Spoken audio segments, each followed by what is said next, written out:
Mr. Mayor, we're live. Thank you for that, David. Today is Wednesday, January 21st. The time is 7:05 p.m. I am calling to order the Baldwin Park City Council regular meeting. Pastor Jackson, no, I'm sorry about that. City Clerk, can we get roll call?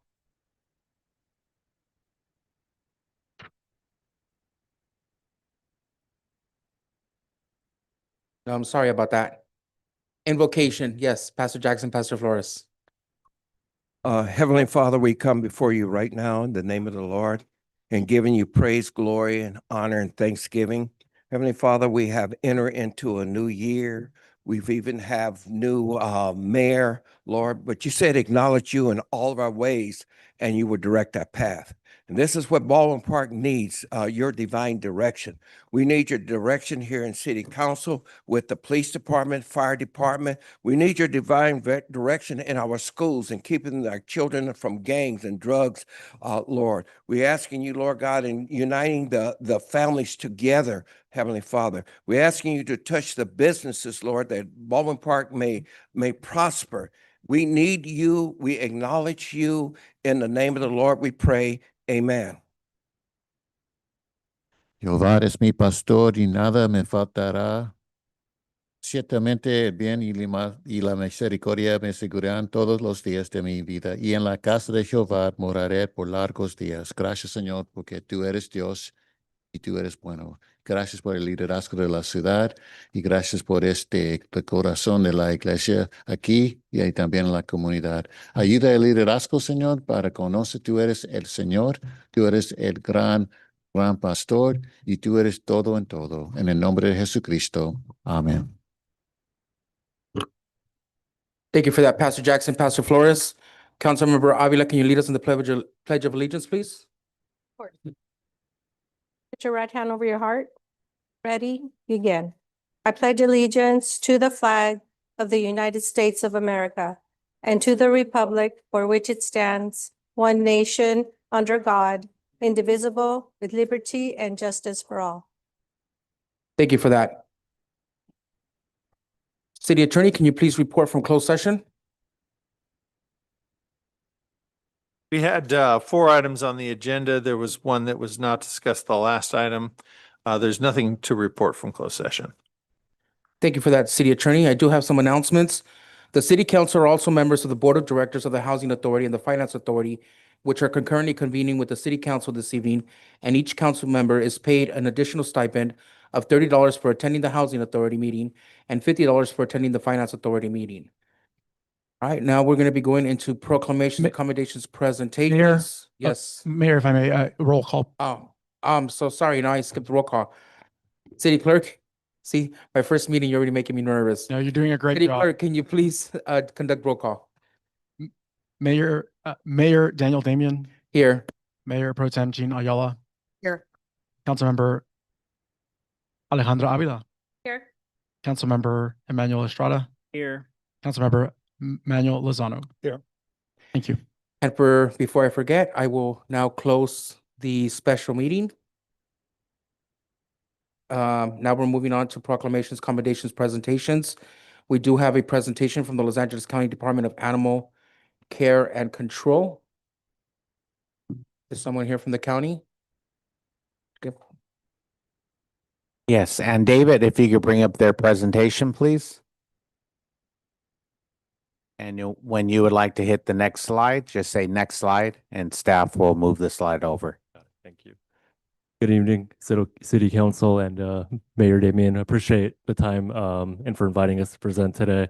My name is Brad Kim, and I oversee our contracts, grants, and analytics division. And I'm also joined by our director, Marcia Maeda, and our deputy director for South County Freight Corvino, in case you have any questions after the presentation that I might not be able to address.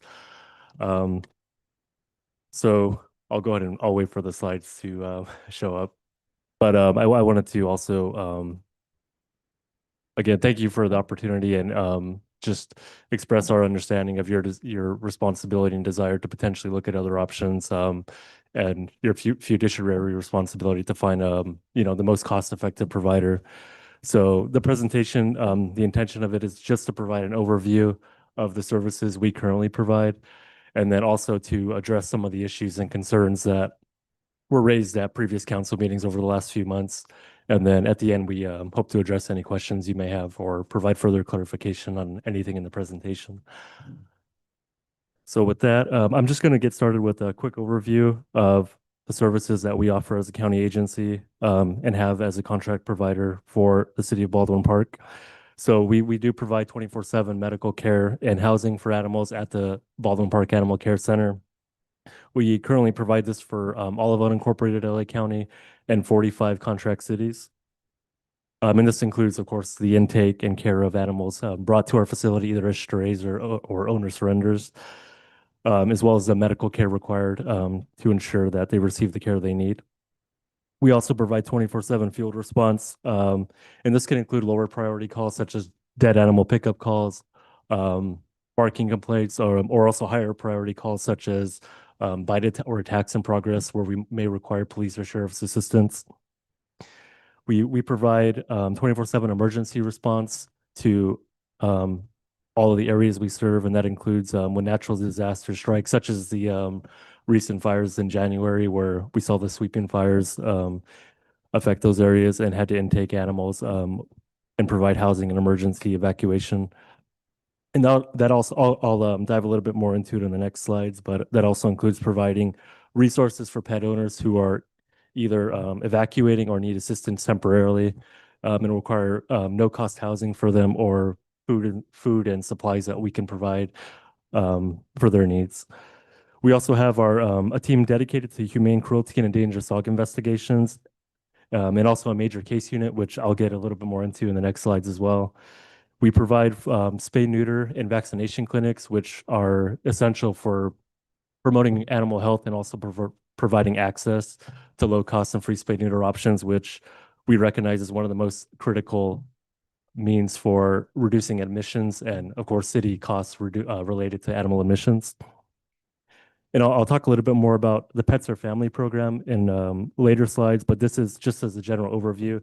Pretty much supplemental programs we provide, all aimed at either helping animals in our care or providing resources to pet owners in our communities. And these are mostly funded by grants and donations that the department and our foundation are able to receive. And these are offered at no cost to the cities. Next slide, please. Thank you. So to dive a little more into some of the services we provide, as I mentioned, emergency response pertains to helping injured animals during evacuation events or such as in SoCal common wildfires, and responding and working with law enforcement and other agencies to ensure we're appropriately responding. We currently have a little over 20 agreements right now, mutual assistance agreements with agencies across Southern California to activate during those emergency response events, or if they need assistance, we provide response to them. So that was pretty critical during the January fires last year. And then we have a team dedicated to dangerous dog investigations, and this includes investigating serious dog bite incidents or cases that may involve a potentially dangerous or vicious dog, and then determining whether that dog is adoptable, can be adopted responsibly to the public to ensure public safety. Our major case unit handles more high complex, large scale cases such as animal hoarding incidents or such as cockfighting reports. And our agencies are often tapped into from other agencies for guidance or training because we typically are dealing with such large scale cases. We have a behavior and enrichment team that regularly assesses dogs at our care centers and conducts play groups. And the intention of that is to assess dogs to ensure they're okay for adoption to the public, but also to work with dogs who may express behavioral concerns and to work with them to make them adoptable either to the public or rescue groups. And then we offer pet and business licensing. Pet licensing is important for generating revenue, of course, for the cities and ensuring responsible pet ownership. And then our business licensing team goes out to animal facilities, grooming parlors, and conducts inspections on the facility and grades them. And that's a service that is offered at no cost to cities. Next slide, please. Thank you. So to talk a little bit more about our Pets Are Family program, these are almost exclusively funded by grants and donations. And the intention of them is to be proactive in the community and to help with issues that we see commonly that lead to pet surrenders. We offer a care voucher program, which residents, so residents in Baldwin Park and any city that contracts with us for full service can redeem. And it covers up to $300, generally in veterinary care, although we do also offer it for pet food and supplies or compassionate euthanasia if they need it. We host Vet at the Park mobile clinics, generally 12 times a year, usually once per month. And this is where we station our mobile veterinary clinic in local county or city parks to provide free vaccinations. And then whatever pet food or supplies we may have on hand, we donate and distribute to pet owners. And then we also have a separate from the care voucher program, or separate spay neuter vouchers, where we cover up to $100 in spay neuter costs for anyone who may need them. And then for large dogs, we offer up to $300 through our Big Mutts program. And again, this is very critical right now, especially as we see spay neuter costs increase with the shortage of veterinarians and just the demand with pet owners right now who need spay neuter and other veterinary services. Next slide, please. And then a few other partnerships we actually started recently. We partner with West Coast Grooming Academy, which is a grooming school, and they bring groomers in to do a full day of grooming at our Baldwin Park Care Center every Tuesday. And this program is funded by grants in our foundation, which I'll speak a little more about a little later in the presentation. And we're also currently working with Homeboy Industries and their Puppy Fades program. They currently provide grooming services at our Downey Care Center once per week. And we're looking to expand services with them so that they can also offer an additional day at Baldwin Park so that we have hopefully 2 days of full grooming at the Baldwin Park Care Center. And this is important not just for the medical needs of animals, but it makes animals more adoptable. We find that those that do get groomed and can have pictures presented on our website are much more likely to get adopted. We, for many years, have been partnering with Spay for LA, which is a nonprofit that prioritizes spay and neuter services via their mobile clinic. We have the county funds a certain provides a certain allocation each year to provide spay and neuter through them. They provide spay and neuter for owned pets and then also community cats. And we've been fortunate enough to be able to expand that as well with our foundation and with grants we've been able to receive. So residents can call or book an appointment anytime. They're generally pretty requested due to the need for spay and neuter. So it could take a little time for them to book an appointment, but they'll always be able to get in if they call the number listed on that presentation slide. And then we also work with ASPCA. We have for many years, they have an on-site clinic at our Baldwin Park Care Center, and they provide spay and neuter services every Wednesday to any eligible pet owners. So we're constantly looking for ways to increase access to spay and neuter, to make it more affordable, because we understand that just enforcing spay neuter isn't the only way to curtail admissions. You also have to make it accessible and available to pet owners who want it. Next slide, please. So I'm just going to talk a little bit about how the department recently responded and how we generally try to pivot to meet the needs of the community. We had a recent outbreak at the Baldwin Park Animal Care Center due to a distemper outbreak. And distemper, if you're not familiar, is can be a very fatal disease to dogs and spreads very quickly and requires close monitoring and cleaning.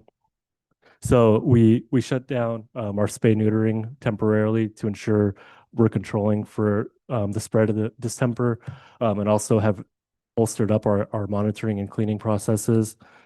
It's not the first time we've had a distemper outbreak, so we have procedures in place. But we also set up an impromptu Vet at the Park clinic scheduled for February 8th, which I know is Super Bowl Sunday, but hopefully we get a lot of individuals who are interested. We offer free vaccines, DHLPP vaccinations, which prevent distemper, and vaccinations are, of course, the primary means for preventing distemper. Next slide, please. And then in consideration of cost and revenue, I think everyone's pretty familiar, but just as a quick overview, the county implemented a new billing structure in 21-22, and this was following 2 independent studies conducted by consultants, which determined that the county wasn't recovering its full cost. So they recommended a new billing structure, which we have been slowly phasing in over 6 years for cities to help ease cities into it.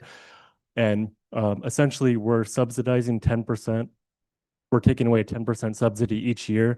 Right now, the city's in step 5 of their methodology. So next year will be the final step of that plan where we're no longer subsidizing any costs. So the county is just recovering costs for the services provided since we're not able or not permitted to generate revenue on cities. We're just recovering the cost of full services. So the primary increase in cities billing each year has been due primarily to that 10% subsidy being removed. So once that 10%, that final 10% is removed next year, you'll begin to see rates kind of taper off because there's no longer a subsidy in play. It'll just be the nominal rates that are based on like the CPI that are increased each year. Next slide, please. Thank you. So just as a quick overview for the city of Baldwin Park specifically, in terms of your volume, last fiscal year we saw about 1,150 cat and dog admissions, and this makes up the primary cost of city billing as admissions are charged per impound. So for these animals, they're just charged on a flat per impound basis, no matter how long they're at the care center. And then I'll get a little bit more into that on a further slide too, how that compares with other cities and the volume that makes up comparatively. We saw 103 other animal admissions, so this could include reptiles, livestock, and this is not charged to the cities. We don't charge for other animals. And we had 346 deceased animal disposals at our care center, and this is also not charged to the cities. Those were both part of the new billing methodology as well, where we no longer charge for those. The city had about 1,600 hours in field services. And that made up 1,679 calls placed, with 174 of those calls being after hours or between 9 p.m. and 7 a.m. And we processed about 3,000 pet licenses that fiscal year. Next slide, please. So this slide has just a summary of the billing invoice that's usually shared. And this just breaks down the costs to give you an idea of where the majority of the costs are coming from. And then at the bottom, if you see where it says revenue, that's where the city credits are applied. And one of the reasons the credits have declined is because we suspended in-person license enforcement during the pandemic. We just started ramping that back up last year, focusing on unincorporated areas. But this year, we're implementing it back into contract cities. And that makes up a pretty large share of the revenue or the cost offset that you'll see.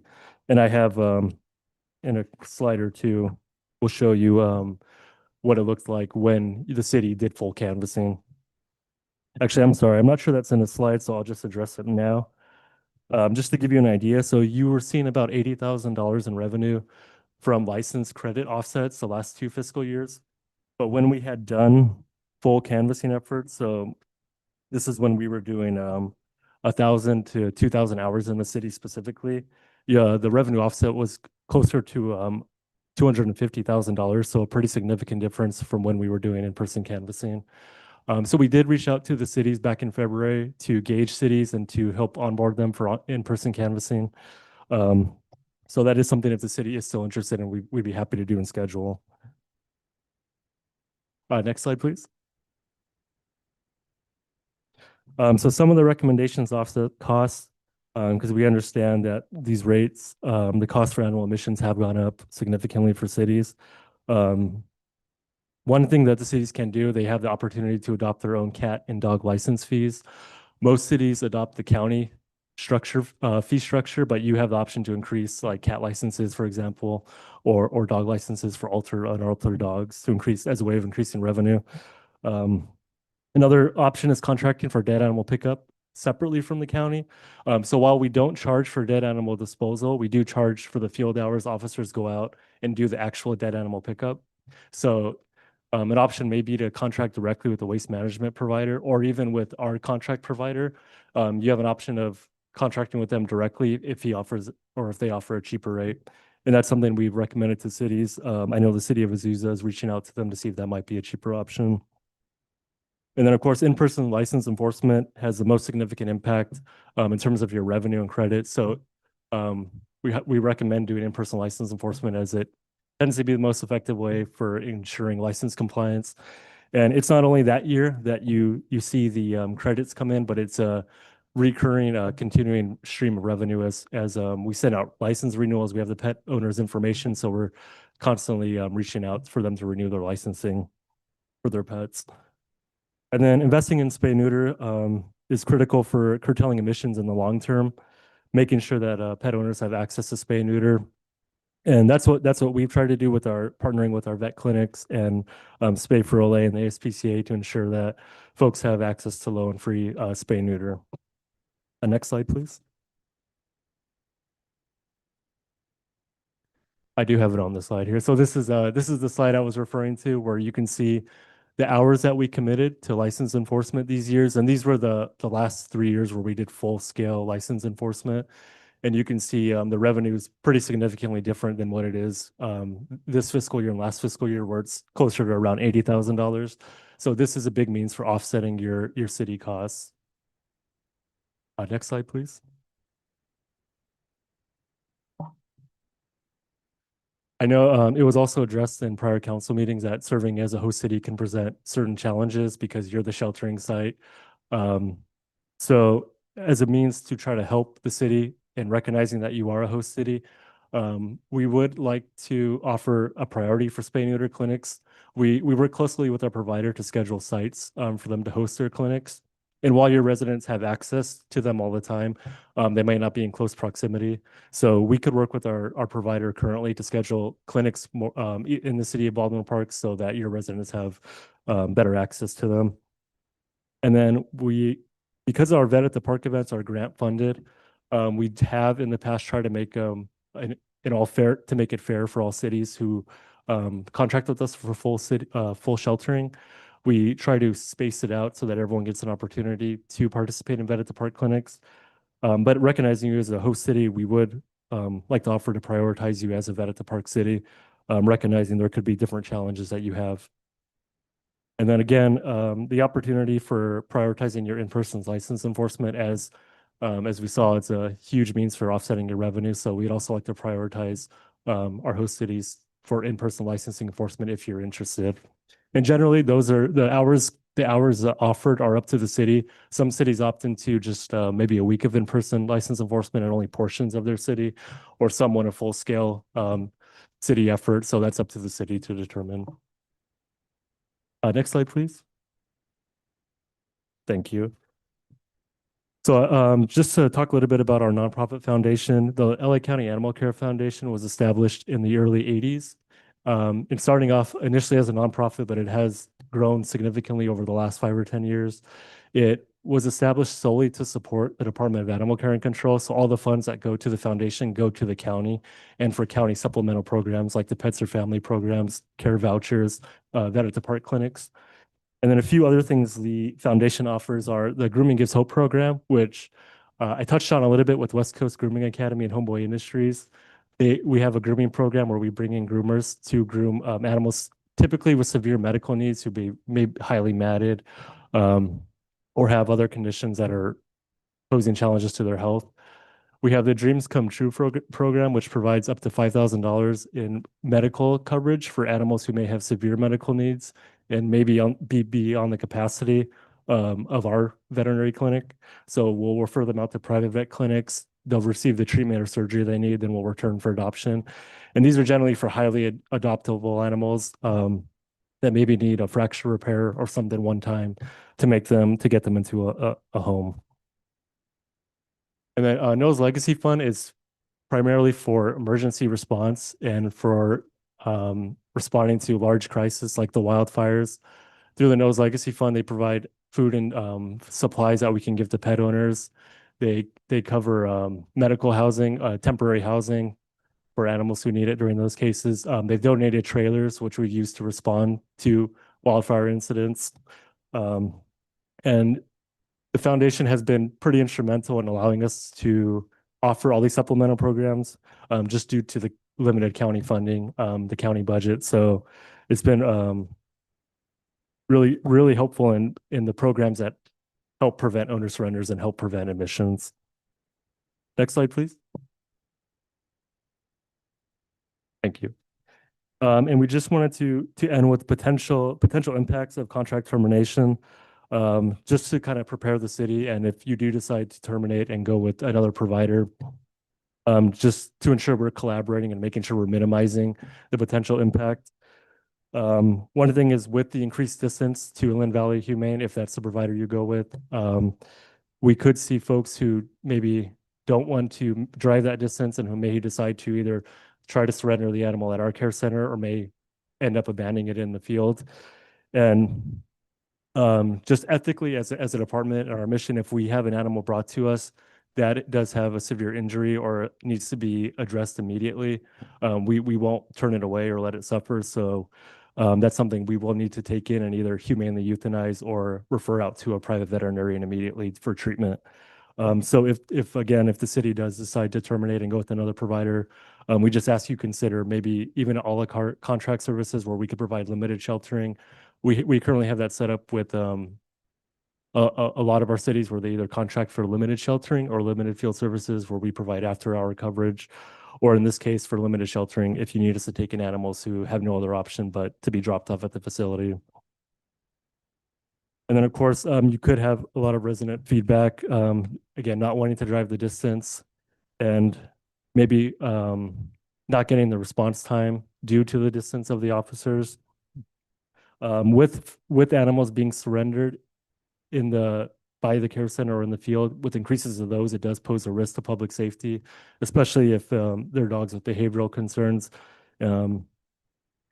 And then, of course, potentially added cost to the cities if, again, you do decide to utilize a la carte services where now you could potentially have a setup where you have two contracts, one primarily with IVHS and then one with us for limited sheltering.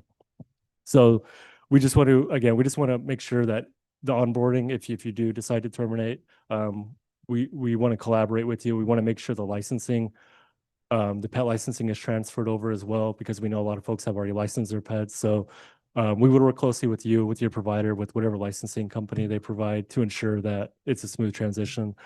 We have worked with, I believe IVHS uses DocuPet. We've worked with them before, so we are familiar with transitioning. So we just want to make sure we're closely collaborating and have that communication. And also to the public, just so that they're aware and that when they go, if they try to go to the shelter post June 30th, they aren't turned away, they aren't confused. We just want to minimize the impact on the residents and the animals as much as we can. Next slide, please. Again, just wanted to thank you for the opportunity to present it, for inviting us today. We appreciate, again, everything you're doing, and we completely understand your obligation to find the most efficient and cost-effective provider, as the county does as well. So again, we appreciate it.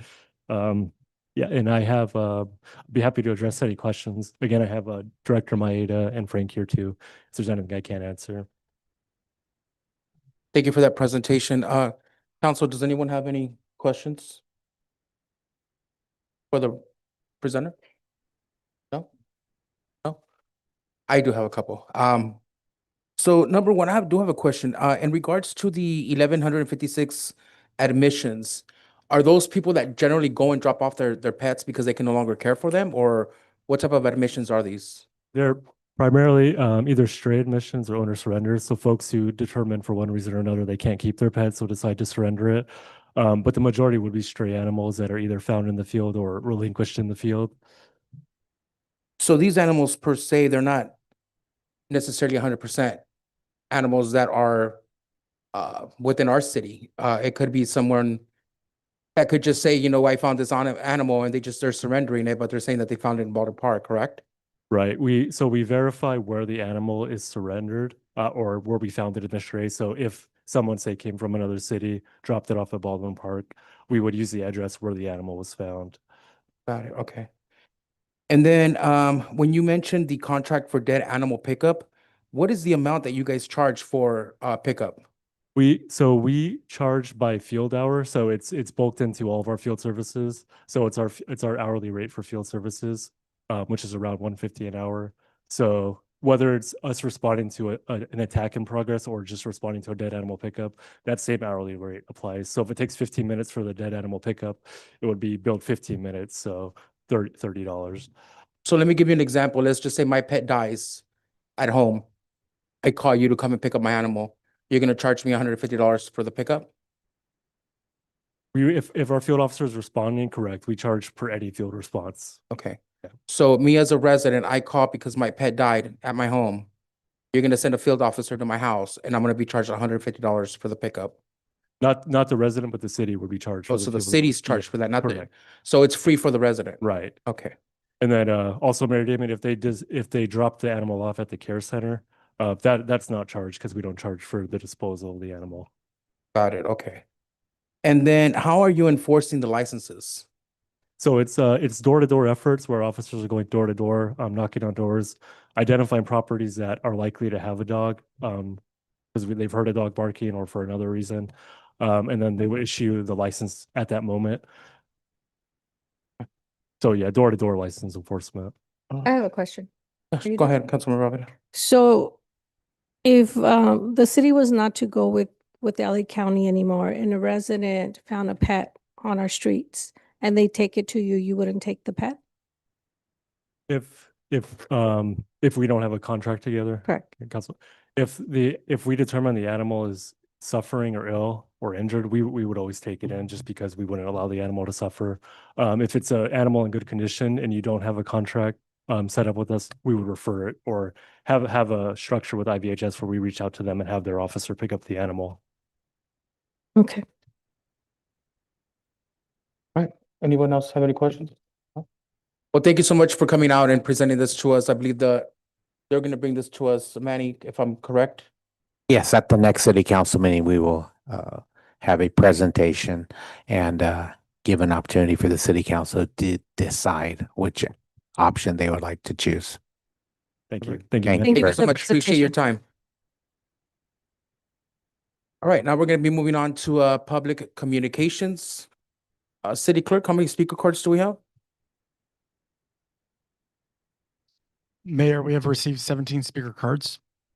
Okay, go ahead and call up the first speaker. First card we have is from Irma Morales with the Los Angeles County Library.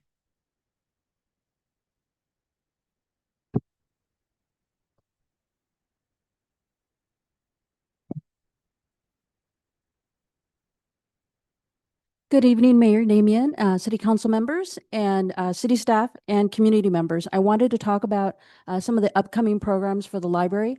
I am very excited to report that our homework center is being reopened as of Tuesday. Our homework center will be staffed, and our hours for the homework center. So what it is for drop-in assignments. It's for 8 grades of grade 1 through 12.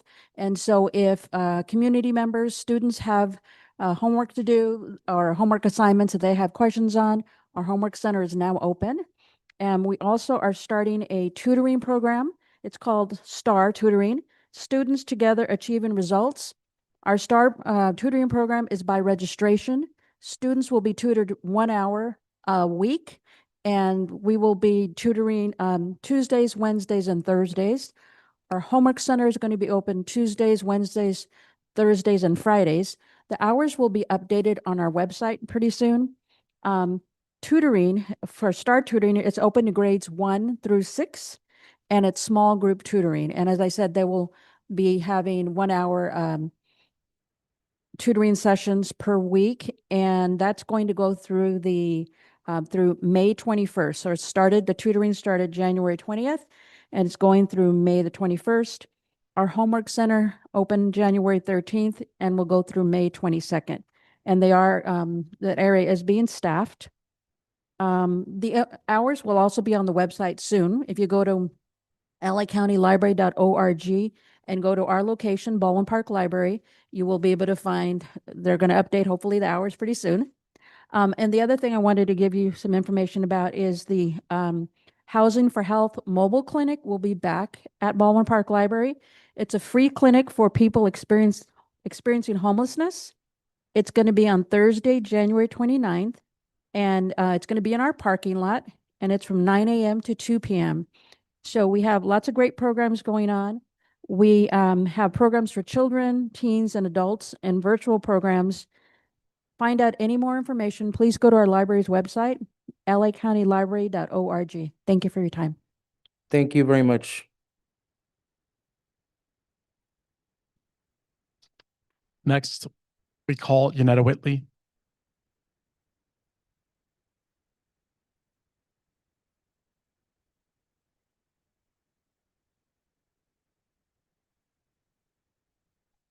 The mayor and everybody sitting on the council tonight. Happy New Year. It's a blessing to be here. I'm here again. You should know my face by now. I'm still worried about Florence Flammer. We won't try to get a parking. I hope everybody will stand with me this year. We also asking you to please help us with the zoning. Don't let nobody else have it. Let us have it. For the children, for me.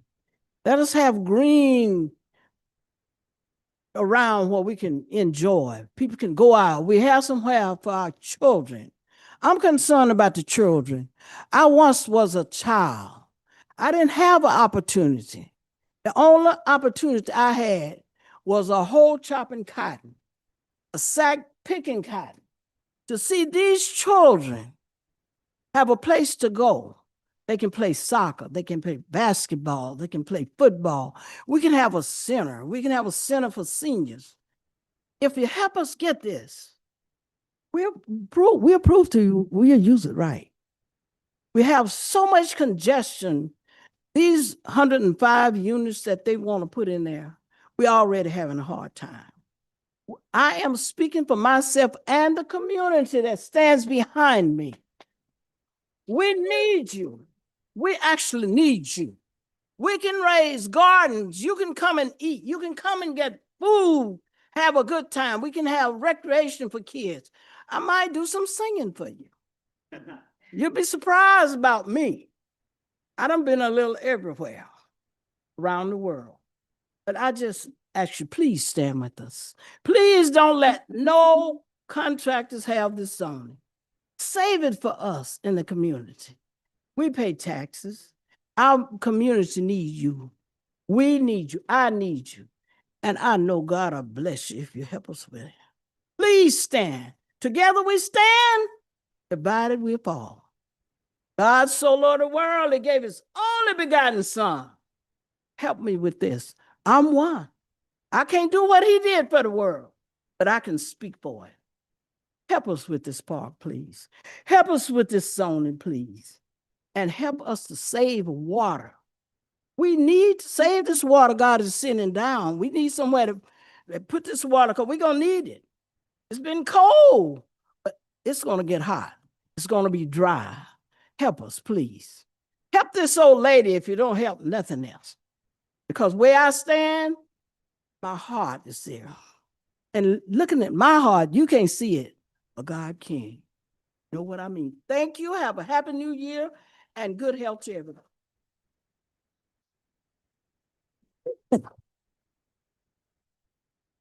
Next, we call Patrice Stanzioni.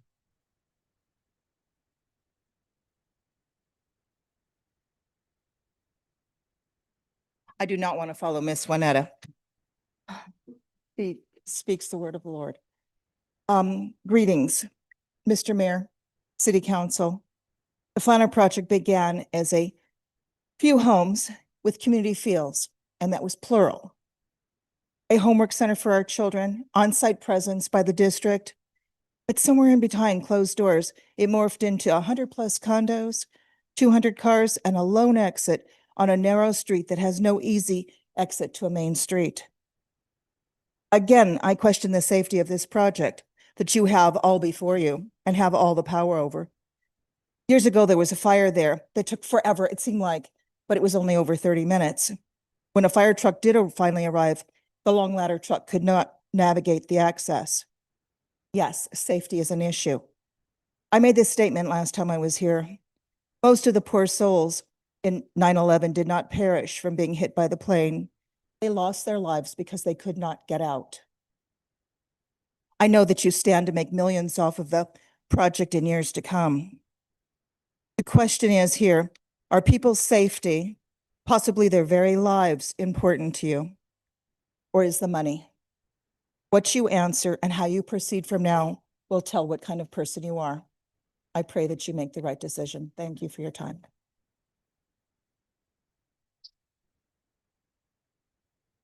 Next, we call Jorge Del Real. Carlos?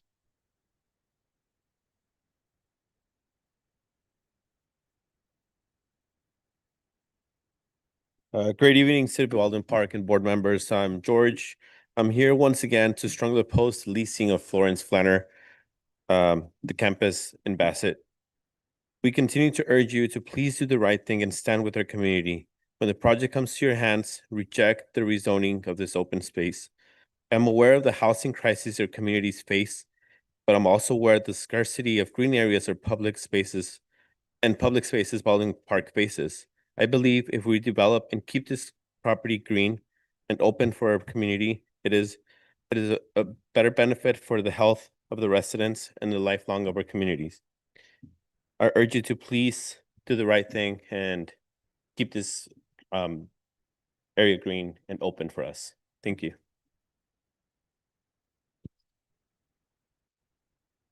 Next, we call Yolanda Pompa.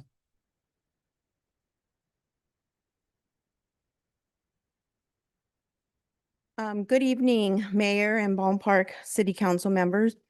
My name is Yolanda. We are here tonight to ask you to work with us, the neighbors in the Bassett community, and to help stop the building project that Storm Property is proposing at Florence Flanner Elementary School. As we approach the new year, we want to remind you that we are still here asking you not to move forward with this proposal. It brings no real value to our community.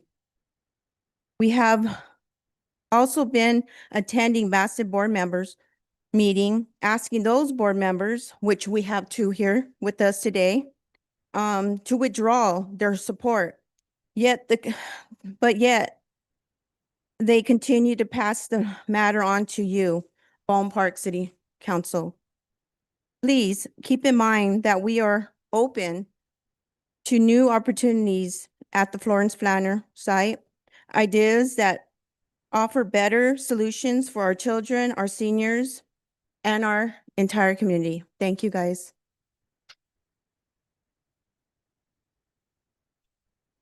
Next, we call Elena Robles. Elena Robles?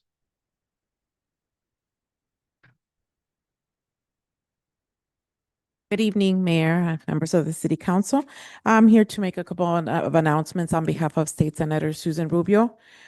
We have our intern recruitment going on right now. It's basically a great opportunity for students that are in college, undergraduate students. They get to be in our office, learn about the process of the legislative process, and they will be given a stipend.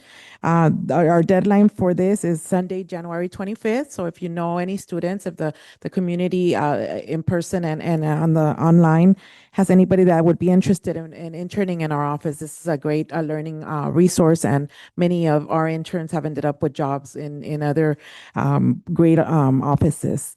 So again, this information can be found in our website, and we could answer any questions you may have. And then I also wanted to announce our Women of the Year. Basically, we're looking for volunteers, exceptional women in different aspects of the community that you would like to honor yourselves, members of the community, churches, anybody could nominate. We have our applications online on our website again, and the deadline for that is on Friday, February 6th. So any questions you may have, our office is there to answer them. And then just wanted to remind you all that we are there as a resource, and we're able to help the community. And if we don't have the answer, we'll find it. Thank you. Next, we call Chris S.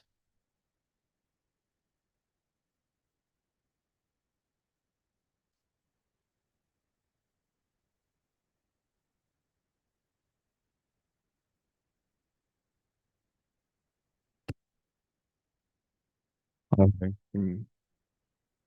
I've come in person today to speak on a topic that is worth addressing. It's not on the agenda, but it is definitely worth addressing. The area in Bassett where the site of Florence Flanner Children's Development Center resides is being taken out of the hands of the community and sold for private development. This is the plan that has been communicated to us despite the need for the center. Despite the calls for more school resources and greener spaces, The fact remains it is public land that should be shared by the people who currently live in the area, and furthermore, it violates the laws dictated by the zone it resides in, especially now that City of Industry has expressed plans to develop a data center that will not only steal our water, but contaminate whatever is left as well. The need for public green spaces, such as the one at Child Development Center, is increasingly crucial to the health of the community and the city surrounding it. We prayed earlier for the well-being and education of our children. And before you is presented a chance to uphold that wish in the simplest manner of basically doing nothing. We ask that you do not rezone the area of Florence Flanner, and in doing so, uphold the mandate that keeps our neighborhoods resources in the hands of the neighbors that live there. I thank you for your time. And again, I urge the City Council not to rezone Florence Flanner. Thank you.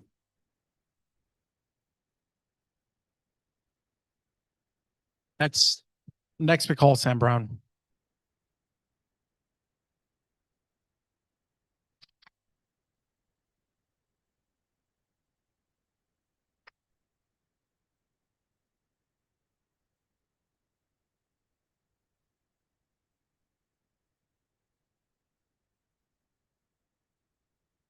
I apologize that we came, all of us from the Florence Flanner, but I do want to give a deep appreciation for everybody that showed up. You know, this is a working class community, much like many of the neighborhoods in Baldwin Park.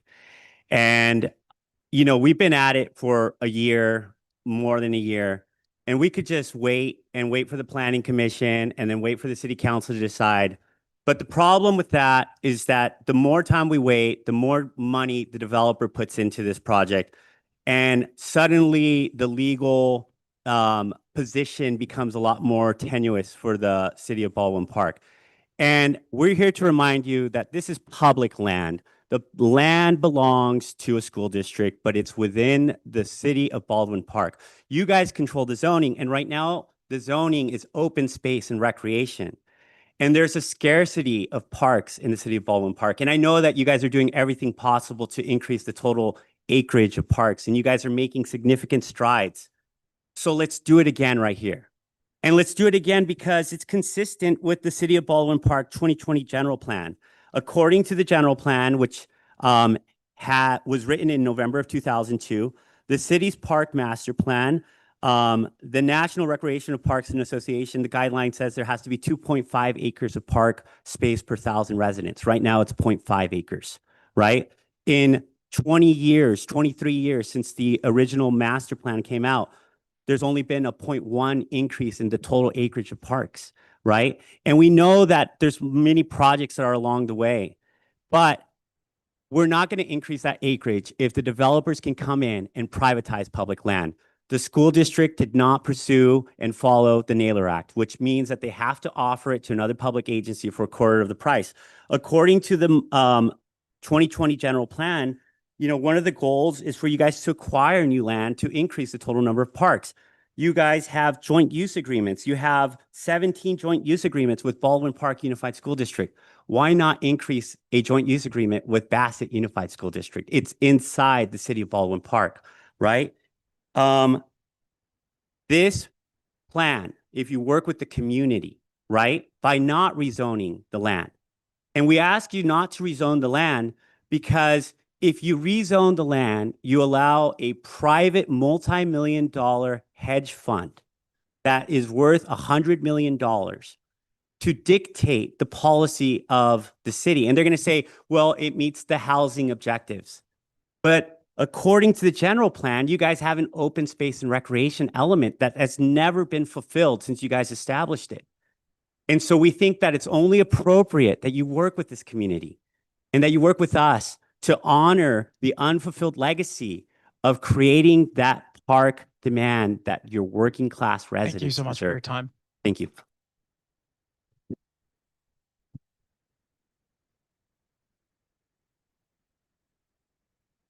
Next, we call Aaron Simmental.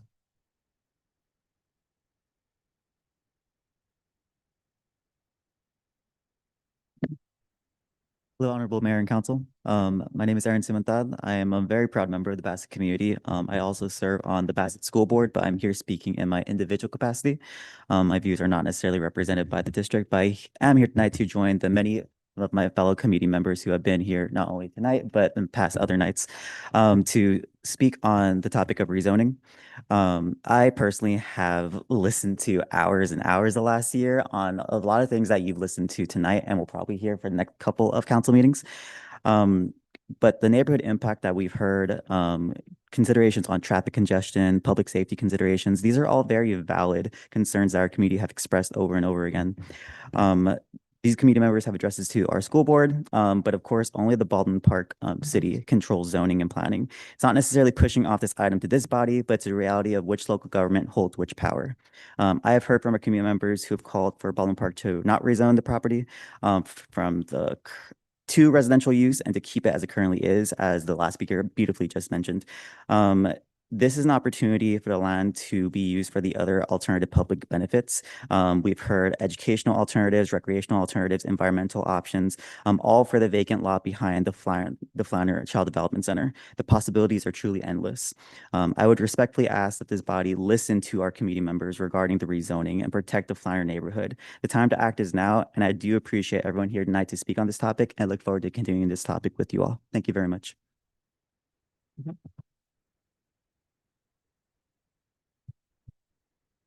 Next, we call Javier Romo.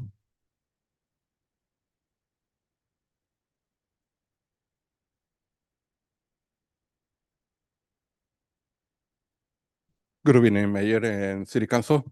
My name is Javier Romo, and I have 16 years living in Bassett, Baldwin.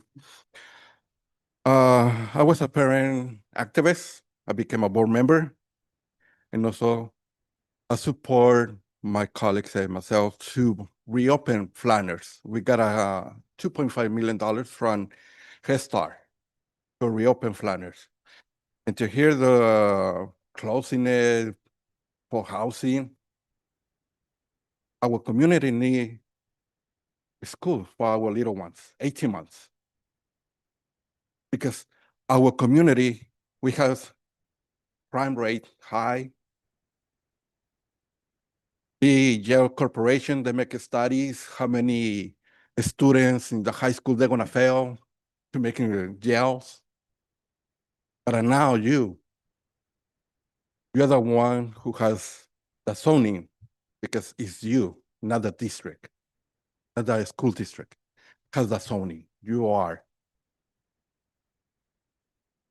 And coming to my mind, did you do a zoning study for demographic, noise pollution, smoke pollution? You walk around Flanners, people are fighting for parking spot. That's one of the things. We need projects for stormwater. We need green areas. Not a housing. You want housing? Rent control. Because the developer is gonna charge $2,600 to $3 something per month. They're gonna make the profit, not the school district. The school district has experience with 3 school sites closed in the 90s. Tonopah, Little Bassett, and I don't recall the third, because I have 16 years living in the community. We need parks. We need areas for our kids. I take my kid, well, my grandkid, to play in front of Banwick School in the green area. In summer, parents, grandparents, they take their kids on the parking lot in Banwick. During summertime, adults, they walk around Banwick Elementary School. We need your support for green areas, not developers. Thank you.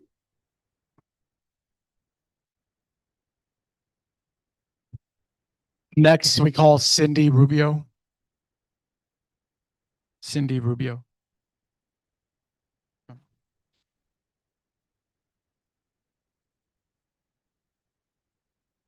I apologize if I mispronounce, but is this Jim V? Jim? Wasn't sure. It's Jim John.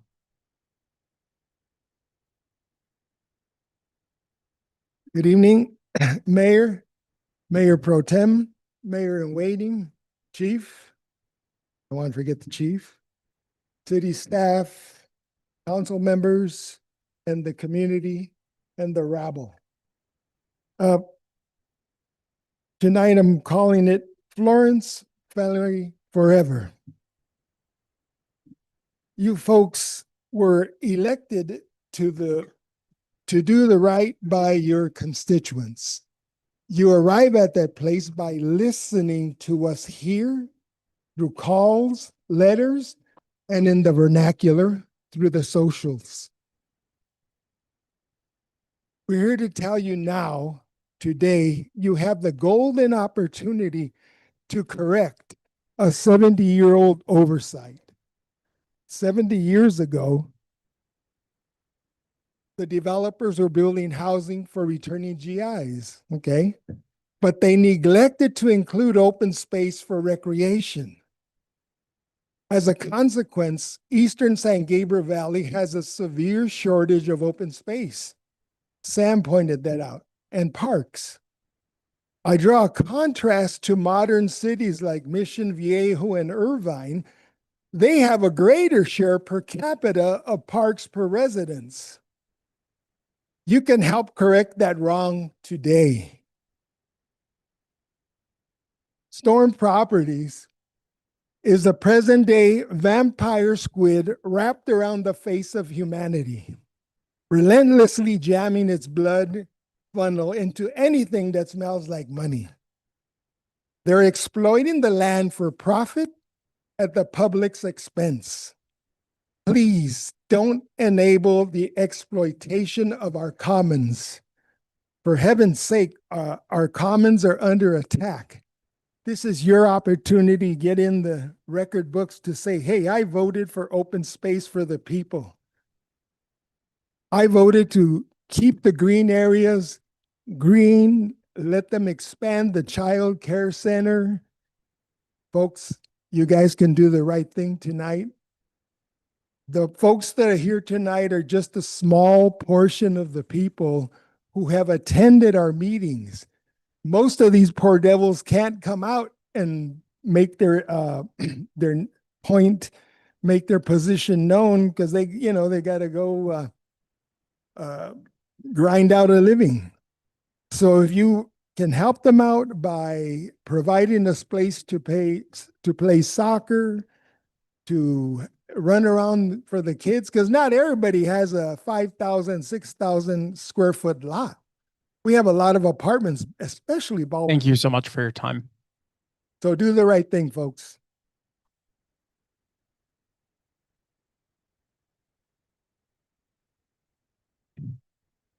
Next, we call Lou Cruz.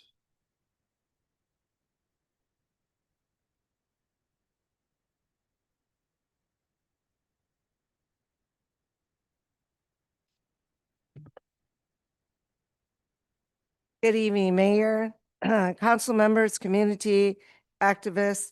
I want to thank you for this opportunity to speak out in support of Florence Flanner. I'm going to be speaking about the rezoning. I'm sure you're all aware of this, but I'm going to just name a few disadvantages, even though there are many, many disadvantages of the rezoning right now. It can cause, there's a lot of the disadvantage, but it can cause community disruption. It can raise property values. It can raise rents, and low-income people have to move because they can no longer afford to live there. It can overburden the resources. It can strain the existing infrastructures like the roads, sewers, schools, and if there are any little existing parks, it can strain that. There's loss of green environment. Right now, that's a top priority of many communities, many states. We need green environment. There's not enough. And I identified with this young lady who spoke because at the school when I was growing up, not here, but in Michigan, they tore a lot of houses down. They were going to build freeways. Oh, it's going to bring a lot of people here. What happened? The whole community was lost. The school is no longer in existence. The people there didn't do the right thing. They didn't make the choices. And they left. They left, the ones who made the choices. Inadequate planning can outpace the upgrade to public services. There can be more pollution, carbon emissions, water issues. It can cause a lot of problems. We need this school to stand because we can use that as a hub for the community. We can have there tutoring, health clinics.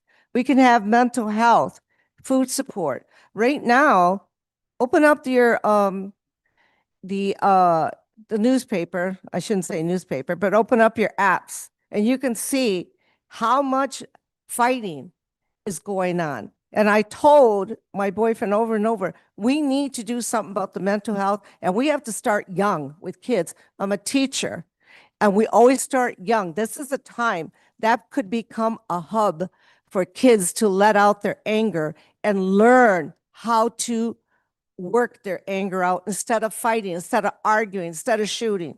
We can create a hub where we can have soccer, we can have baseball, we could do something with the community.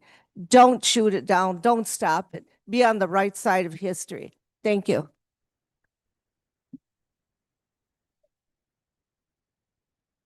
Next, we call Joshua Arenas. Joshua Arenas.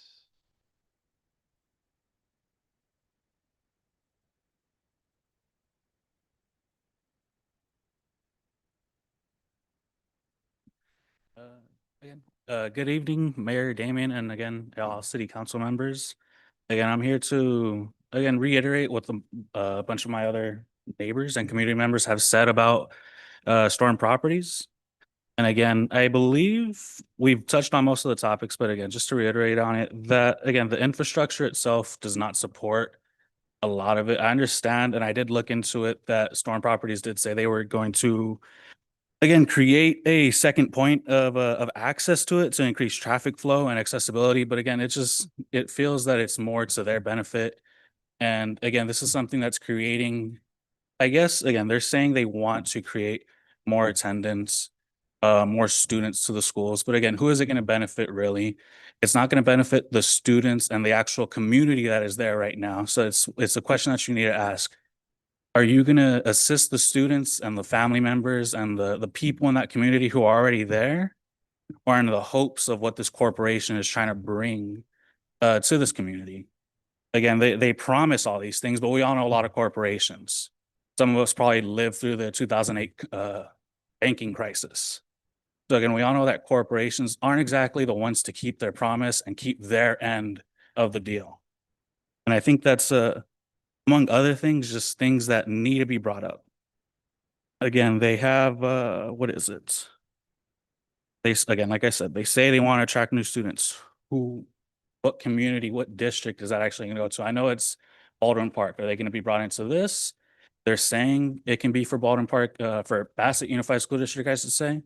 So again, it's one of those where we're unsure about the end results. They can make promises right now, but at the end of the day, are we actually going to see those being fulfilled? Or is it going to be something that brings more trouble? You know, some people are bringing up crime issues. Some people are bringing up the fact that there's not enough parks and access to these parks in the community itself. And again, that's something that I feel that we need to look into for the community and the people that are already there versus thinking about what's going to happen and what they can bring into later in the time. Again, it's something that I feel I've been living there. I've lived there for pretty much my whole life. And it would have been nice to have a park back there when I was growing up. I did have Shire Park back then, but that one's been closed down. I'm not sure if you guys are familiar with Shire Park, just right there by In-N-Out. But again, it's been closed down. I like playing baseball back then. But at this point, the closest park, from my understanding, is Bassett Park for them. And for some of them, probably not able to access it walking. I think it's at least 2 blocks. So something like that, a community, an actual park for them. And again, just really quick, I know they are building a park in there technically. But again, they say free access, but will it be access for all? And is it going to be a small park versus something that the community itself would be able to access? That would be a much larger park with extra resources. Thank you so much for your time.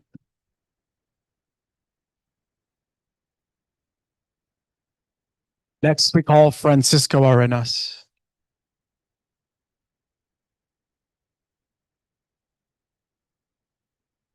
Good evening, Mayor and council members. I'm Francisco Arenas and my wife, Sandra Sarabia. We are the ones that are going to be more affected because we live right next to the entrance. So we want you to please consider that and not building the storm properties. We have animals in that area right now, coyotes, that are bringing, I guess that they are having new babies born there in that area since maybe for the past 10 years. They've been there every year. Right now we have like baby coyotes around and around in the backyard. So we want that to consider that instead of building the condominiums for storm properties. Please consider that, not to have them build that. We want conservation water. You guys can do that. We have the space right there. There's the river right there that you guys can channel the water to there. So we need water instead of building storm properties, condominiums. So please consider that. I don't know, you want to talk to me? Ahora, hay personas de la tercera edad, como Miss Buenera, que ella, no se me hace justo que ella a esta hora tenga que estar aquí batallando por mucho tiempo, cuando ella pudiera estar en su casa acostada, cuando tenemos mucho tiempo peleando por este caso. Les pedimos que por favor consideren esta situación, pónganse poquito en nuestro lugar y tomen una buena decisión o que Storm Properties lo hagan en otro lugar, pero ahí atrás no los queremos. Gracias. Muchas gracias. Thank you.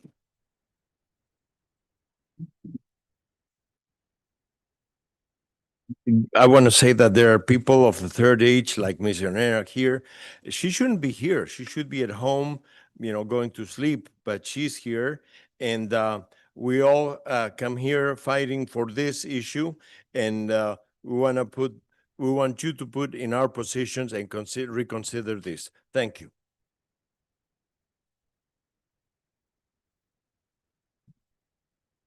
Next, we call Jenny Amaya.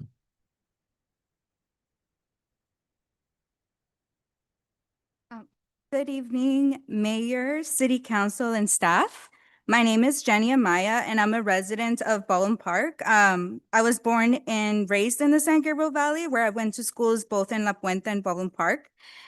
Based off that lived experience, I urge you all to listen to community voices and community needs.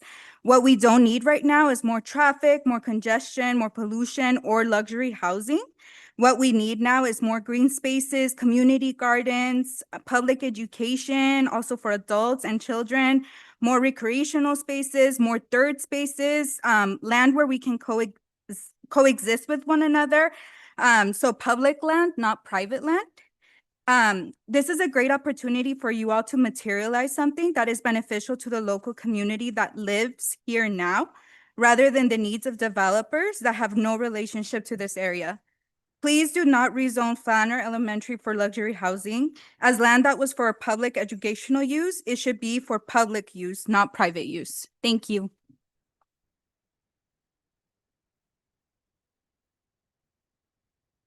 Next, we call Jezebel Milan.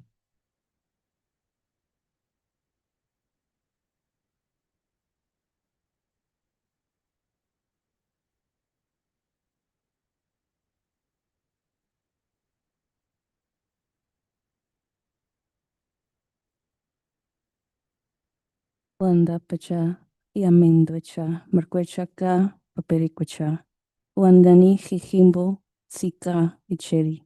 Greetings to all my friends and relatives. I come here to speak on behalf of the water and land. I just have a couple of reminders for everybody in the room. According to the Institute for Environmental Research and Education, 97.5% of the Earth's water is salt water. Of that, 2.5% is fresh water. And of that 2.5%, 0.13% is fresh water that is easily accessible in lakes, rivers, and shallow groundwater. Herein the issue that we face today, our water is threatened by an attack of industrial discharge, pollutants, in addition to the veracity of climate change. I know that we all feel the summer's getting hotter. Instead of rezoning and selling the land to multi-million-dollar entities, there are plenty of beautiful things that we could do that would benefit public. Creating a stormwater capture park could feature a playground. A good model of this nearby would be Adventure Park in Whittier. I'm not sure if you guys are familiar with it, formerly known as Gun Park, but it was rebranded. So this is a beautiful example of stormwater capturing and how it can benefit the community.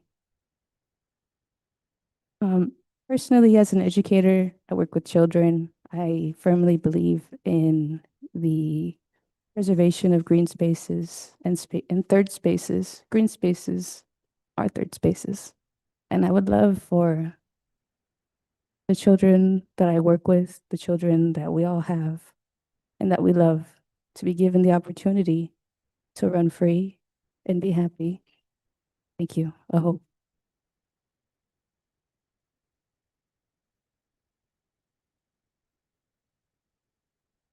Mayor, that concludes all speaker cards received. Thank you for that, City Clerk. Is there anyone in the audience who did not fill out a speaker card who would wish to speak? This is your time. Mr. Rios, going once? Going twice?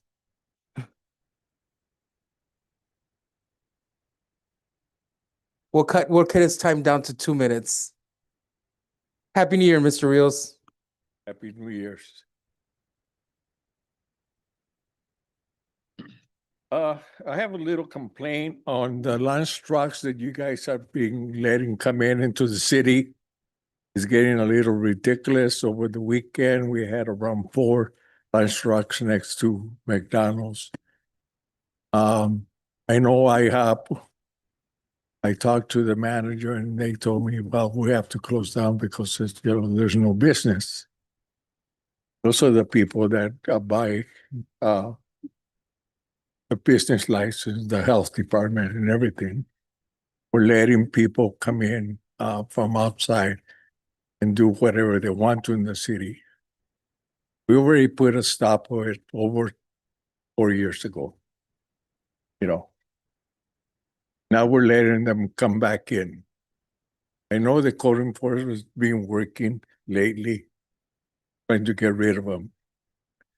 But it seems like there's special permits that was issued maybe 4 years, 5 years ago, without going through the proper channels. They have to go through, do have license, but they don't have, they can only stand in one area for 10 minutes. That's the law by the state of California. Okay. So why are we letting those people come in? I see him in some corners and everything. I usually call Carlos. When he's not busy, he'll respond to me. Another thing, I've been seeing a lot of furniture and everything all over the city. It's getting dirty again. Okay, that's why I send you guys some pictures. Those pictures that I sent were 2 weeks old. Those furnitures had been out there. We need to start putting not pressure, but Don't put a ticket right there and tape it with some green tag or whatever. Pick it up. It's part of public works. Pick it up. Don't let the city go to waste. You want to go to waste, go to Almani. That's, I hate to talk about Almani. I loved Almani, but lately I've been going over there. It's just trash. You know, but like I say, and the people from the Bassett area, we had people going in our neighborhood, sending out flowers and signing here, signing there. I told them, get out of here. We do not need you guys in here. That was the contractor. Thank you.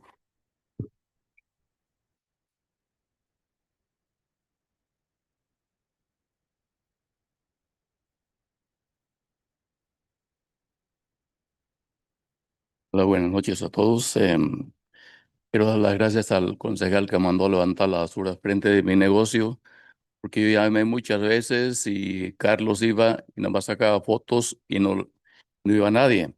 Era mucha basura, demasiada. No sé quién mandó, pero no quiero decir el nombre, quién mandó levantarla. También ahí hay unos cuantos homeless viviendo en el lote vacío. Ya tienen 3 días ahí viviendo, tienen mucha ropa, basura, y hay que hacer algo porque se juntan muchos rápido. Eh, Muchos robos en la ciudad también.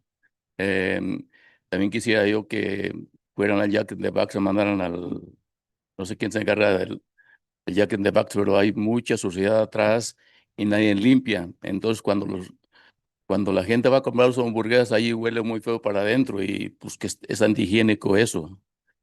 Necesitamos que hagan algo. Se ve mal que haya mucha suciedad atrás, es en el baño los hombres y están comprando hamburguesas. También todavía hay un poco de grafite aquí por el 605 y el 10 cuando pasa el puente ese en los edificios de la Virginia y la Big Delton. ¿Qué más? Creo que es todo ya. Y gracias por atenderme. Gracias, Abel.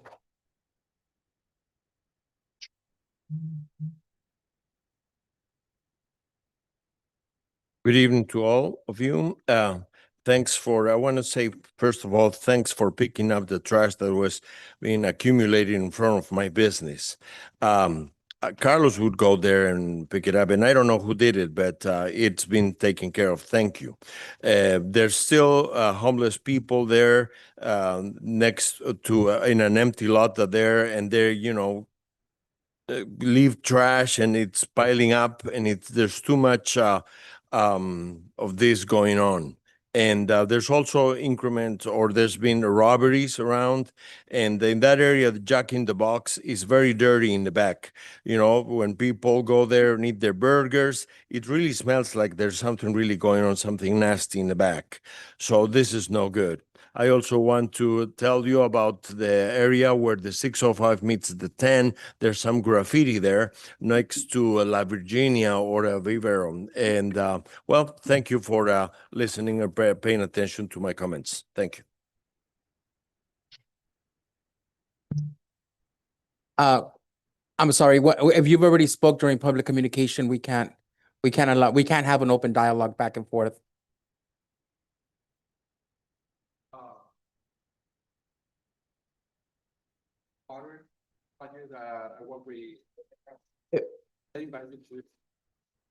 Okay, if you can, you can go to our city clerk here, give her the information, and then she'll pass it to us, okay?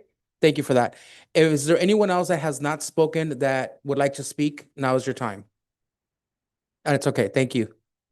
All right, seeing no more interest did you like to speak?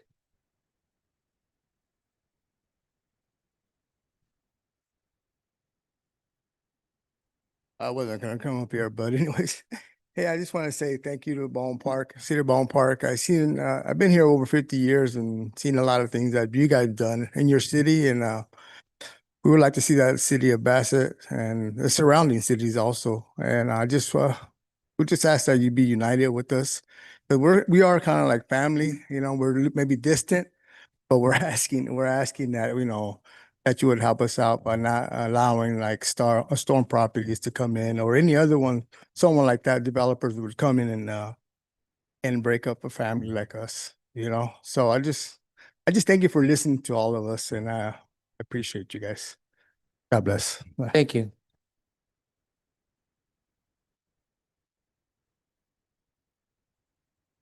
Anyone else wishing to speak?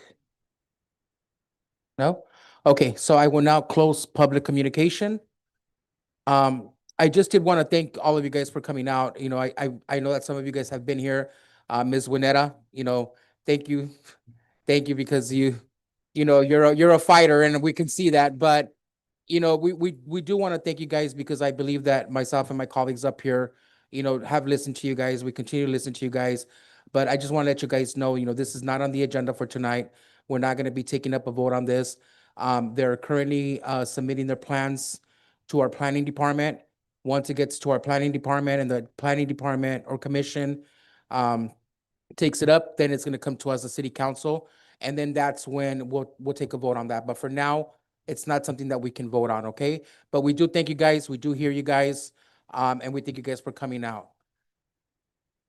Yes, and then our city attorney will go ahead and add something to that as well. Yeah, and just so you understand too, that legally we have to wait until a project is presented.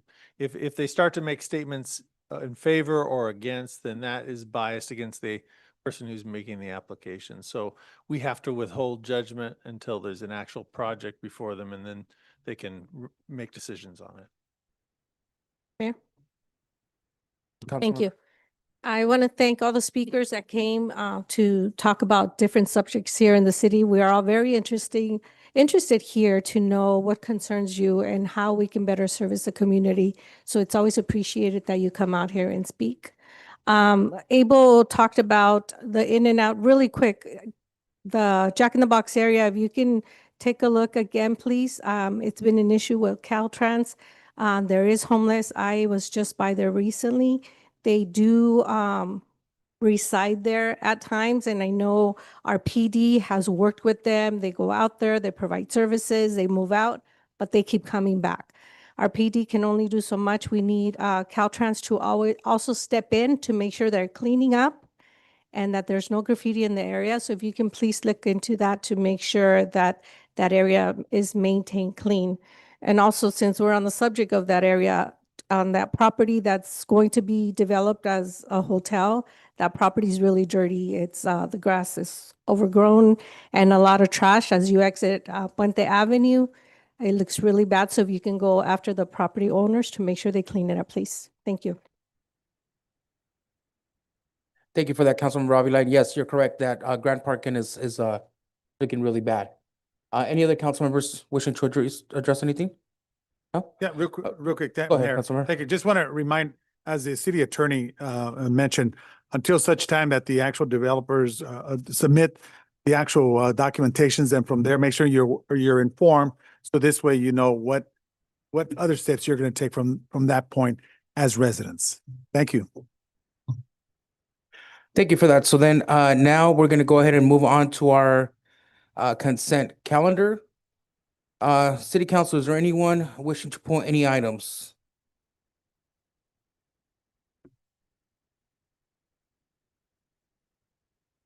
No? Okay. Do we have a motion to approve consent calendar, items 1 through, well, the entire consent calendar? Yeah, Mayor, I'll go ahead and make the motion. Okay, we got a motion by Councilmember Lozano, second by Councilmember Avila. City Clerk, can we get roll call, please? We have a motion to adopt items 1 through 4, motion by Councilmember Lozano, second by Councilmember Avila. Councilmember Avila, Yes. Councilmember Estrada, Yes. Councilmember Lozano, Yes. Mayor Pro Tem Ayala, Yes. Mayor Damian. Yes. Motion carries 5-0. Thank you for that, City Clerk. Moving on to public hearing. We have no public hearing, so now we're going to go to reports of officers. The update on project activities implemented by the San Gabriel Valley Habitat for Humanity. Manny? Thank you, Mayor. I'm going to toss this over to our Community Development Director. He will start off this presentation. Okina. Thank you, Manny.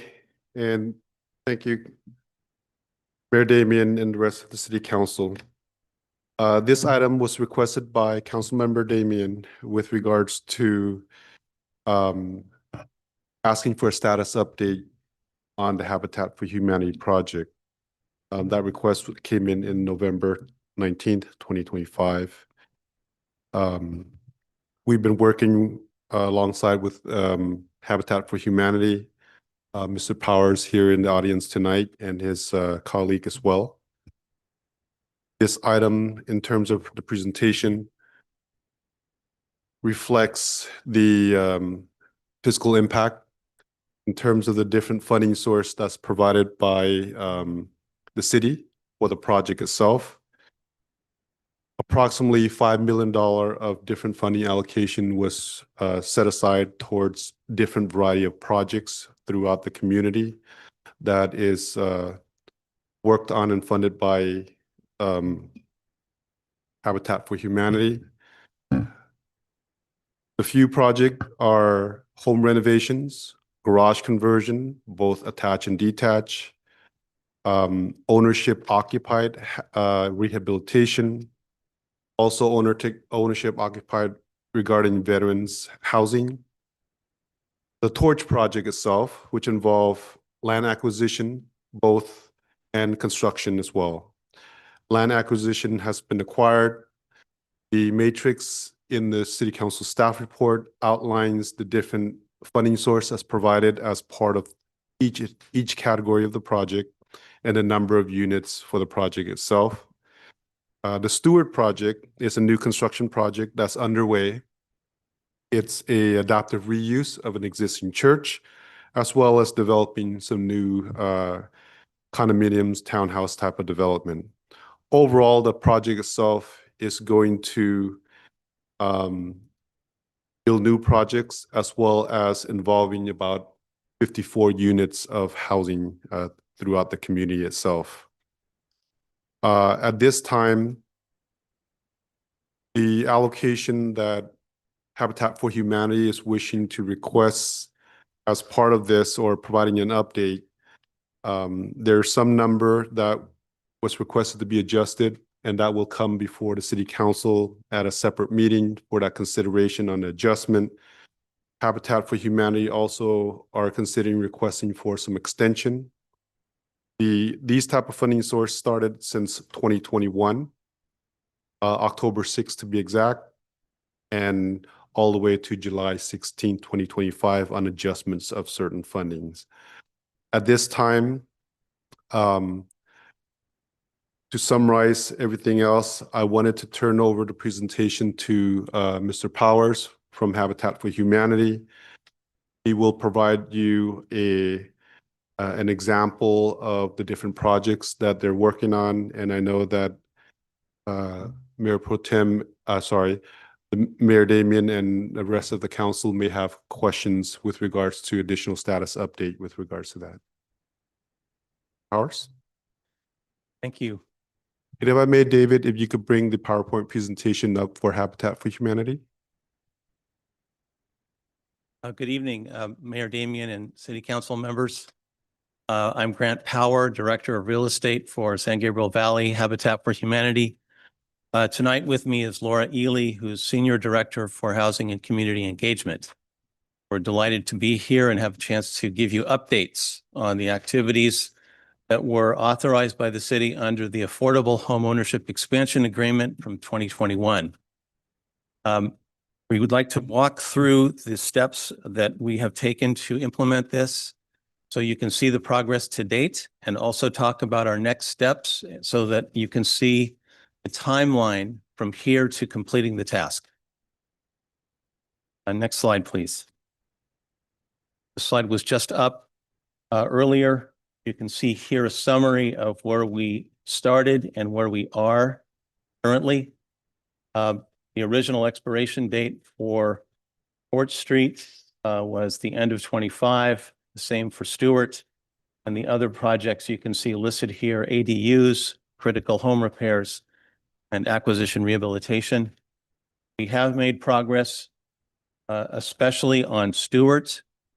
That property that project will create 15 new units of affordable for sale housing. That site is located at the corner of Stewart and Los Angeles. We are now in mid-construction. We are completing some due diligence associated with holding the final grading permit for the new construction units, of which there are 4. And the remaining 11 units at Stewart will be adaptive reuse units based on the transformation of an existing church facility at that location. We're very proud and excited about the progress we're seeing there. We expect that the construction of Stewart will be concluded by the end of 2026. In the case of Torch has been the longest in gestation of the project activities in this agreement. There are some reasons for that, but what I want to share with you today is that we have submitted plans, the full plans for that project, to the planning department for their design review. We anticipate that we will be able to start construction in the fall of 26 and complete construction of 13 units at the infill site on Torch and Marlinda by the end of 27. Regarding the ADU program, under the expansion agreement, we set out to build 4 affordable ADUs. To date, we have completed 1, and that is now occupied by a tenant. And we have almost completed 90% of the way to completing construction of the second ADU. We are at the moment looking at new steps to identify opportunities to build the final 2 ADUs over the next 2 years.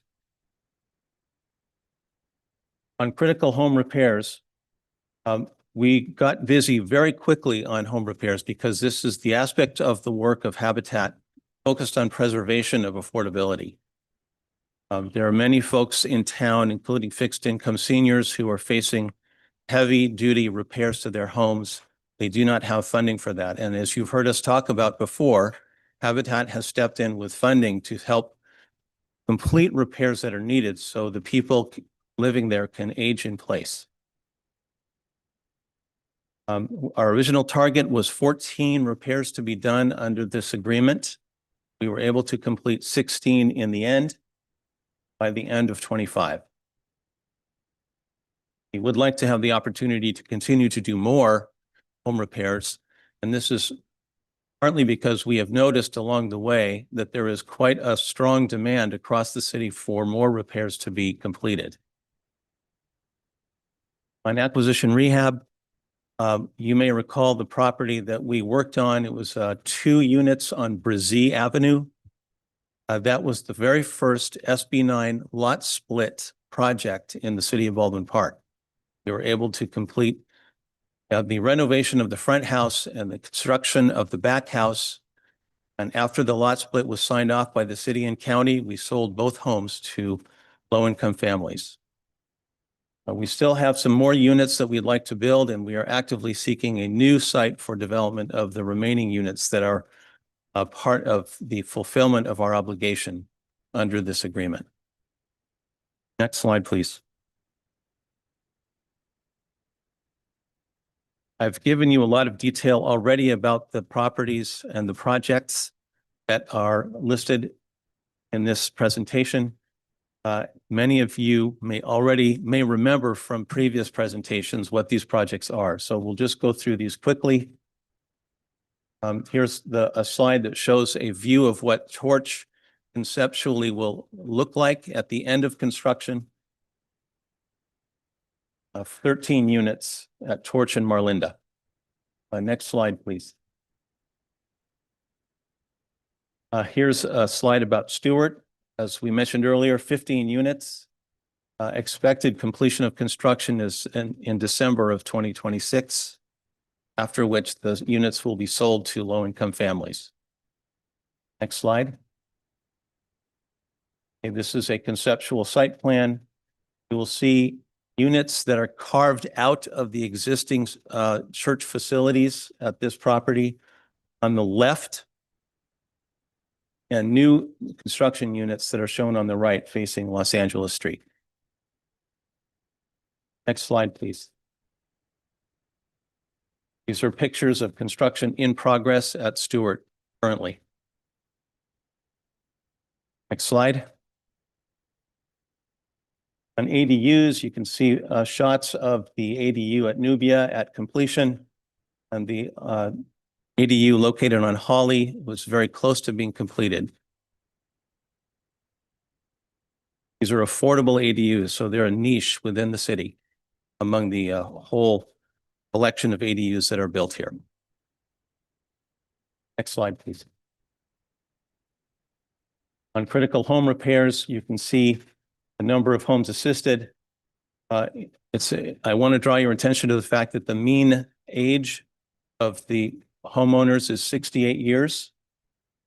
The number of years living in their homes average 36. Cost to repair just over 11,000 per house. And the mean household AMI is 60%. Next slide, please. On acquisition rehab, you can see the Brzee property here. Front house was completed. Following that, a back house was completed. Both homes were then sold to low-income families, and we're taking this to be a model for our work in the city on acquisition rehab. Next slide. This is a summary page which shows what the original allocations of funding were that were approved under the Affordable Homeownership Expansion Agreement. There are several different sources, and each source is shows a distribution of dollars for different types of projects. Total allocation came up to $4.99 billion. Okay, next slide. This is a report to date on where the money is and where it's gone. On the second row, you can see the original city allocation, which was shown on the previous page or previous slide. The city dollars spent by Habitat to date investing in affordable homeownership is shown per property, running across the third row of numbers. Below that, you can see the percentage or burn rate, so to speak, of spending relative to the original allocation. The last row of numbers shows how much money remains unspent from the original allocation by the city. I just want to draw your attention to the top row as well, which shows what the overall budget is for each of these projects, in fact, which has required from us a fairly extensive body of work, mobilizing capital from outside sources so that we could leverage the investment from the city to the tune of $3 or $4 of private investment dollars for every dollar invested by the city in affordable homeownership. Okay, next slide, please. What I'm hoping you can see from this is that affordable homeownership expansion is happening. It's happening across different classes of projects, all being done by Habitat in the form of scattered site, neighborhood scale projects to bring about outcomes in preservation as well as infill production. Some of the homes are single family or duplex, and some of them are multifamily. But the end result here is to accomplish the purpose of this agreement as we understood it in the beginning, to expand affordable homeownership opportunities and preserve those opportunities for upwards of 50 households in the city of Baldwin Park. We are well on our way to accomplishing this, and we just need a bit more time to bring this task to completion. We're confident that we can do that. We appreciate immensely the support the city has provided to us. The help that we've received from the staff has been incredible. And so with that same collaboration, partnership, we look forward to being able to finish these activities. And we'd like to open the floor for any questions that you may have based on this information. Mayor. Thank you for that, Grant. Go ahead, Mayor Pro Tem. Thank you. I have a few comments and questions.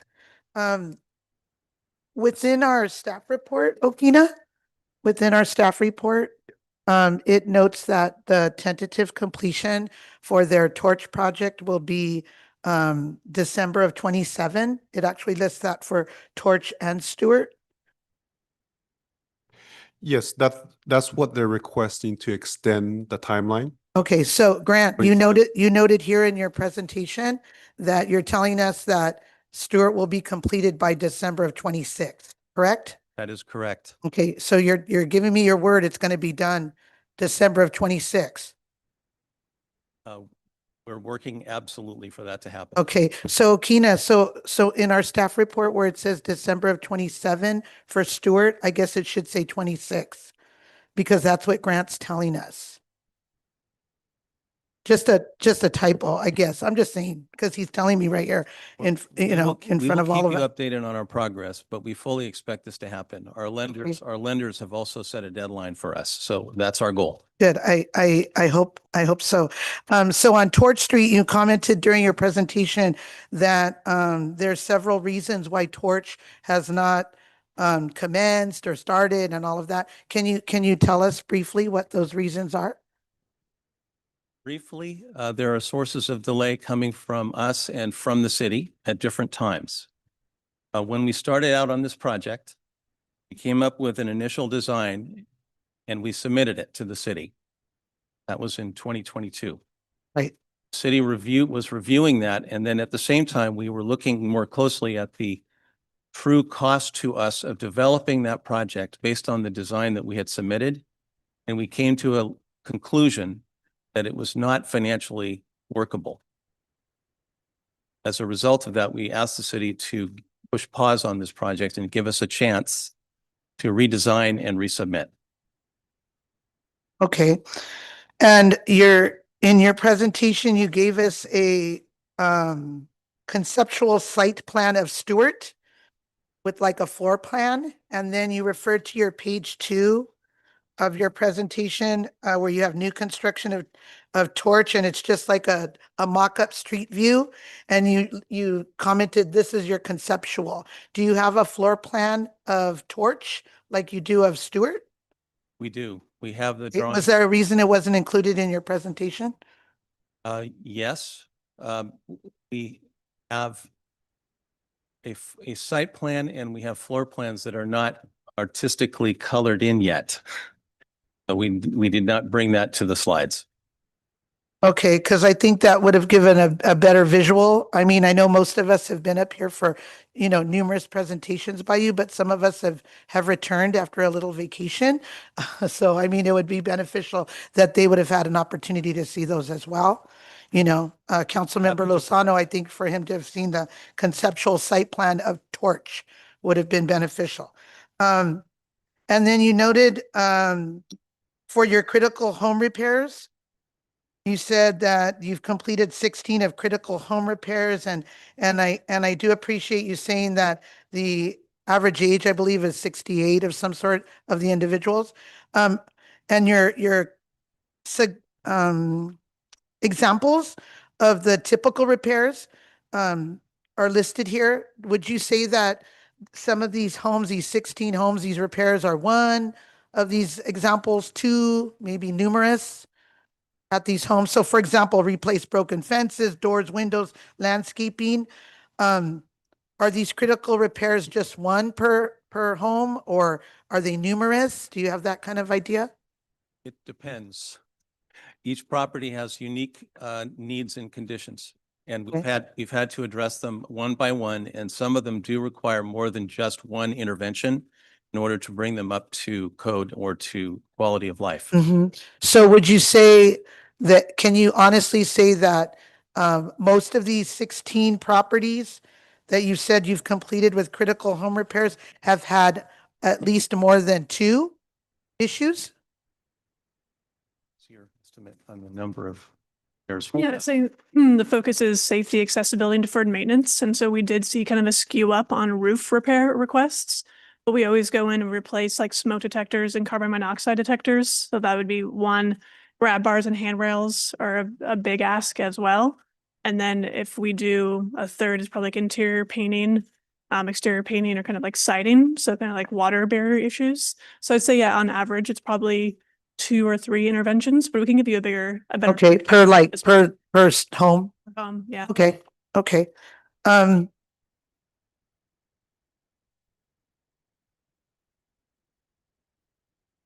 I believe that at this point, that's all my questions. Thank you, Mayor. Thank you, Mayor Thank Pro you. Tem. Thank you for the presentation, the update. Any other council members have any questions? No? Go ahead.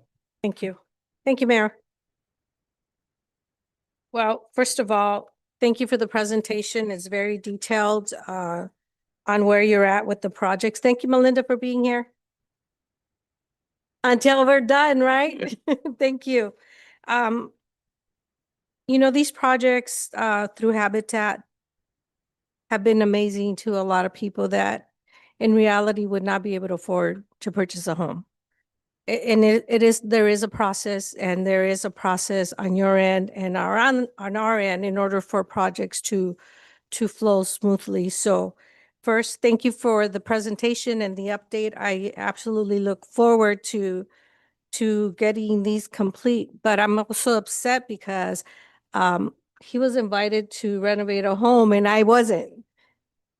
Oh, my. That's- Yes, so remember, you have my number. If anything, text me. We're gonna be renovating. Give me the address so I can show up. Because I had mentioned when you first came in that I want to be part of that. Secondly, I like to ask the city, I don't know if there's already a process in place to make sure that not just with Habitat, but with anybody coming in through pull permits or doing any type of work in their house, if we can have a process that doesn't delay the projects when they come in for check plans, to make sure that everything that's checked on there gets completed, but when they come back, they don't add something new. Everything should be done when they come in. This is what you have to fix it, come back, prove it, and not add anymore, because I've been in that situation where we'd have to, and it was in the city of Baldwin Park, amazingly, about 17 years ago. You come in for a plan check, you get it reviewed, you fix it, and then what, now you have to fix this in the same plan. So I don't know what the process is right now, but I just want to make sure that we have a process in place to make it easier for everybody trying to do this home improvements or these new builds in our city, so that it can go faster, because the longer a project takes, the more money that gets put into the project, because prices go up, salaries go up. So we actually end up spending more money when we're building something, and it just takes longer. So that's my ask of the city, to make sure that the plan check and all the processes are smooth for everybody, to make the process faster, please. Again, thank you. Thank you for everything that you're doing. And I know this will get completed, and we're all going to be excited to do the ribbon cutting for all these projects. So thank you. There will be many opportunities to come out. Make sure you let me know. Thank you. Thank you. Mayor, Go ahead, Councilmember Estrada. I just kind of want to reiterate Councilwoman's points, but yes, of course, we want to acknowledge the Presbyterian Church and Melinda.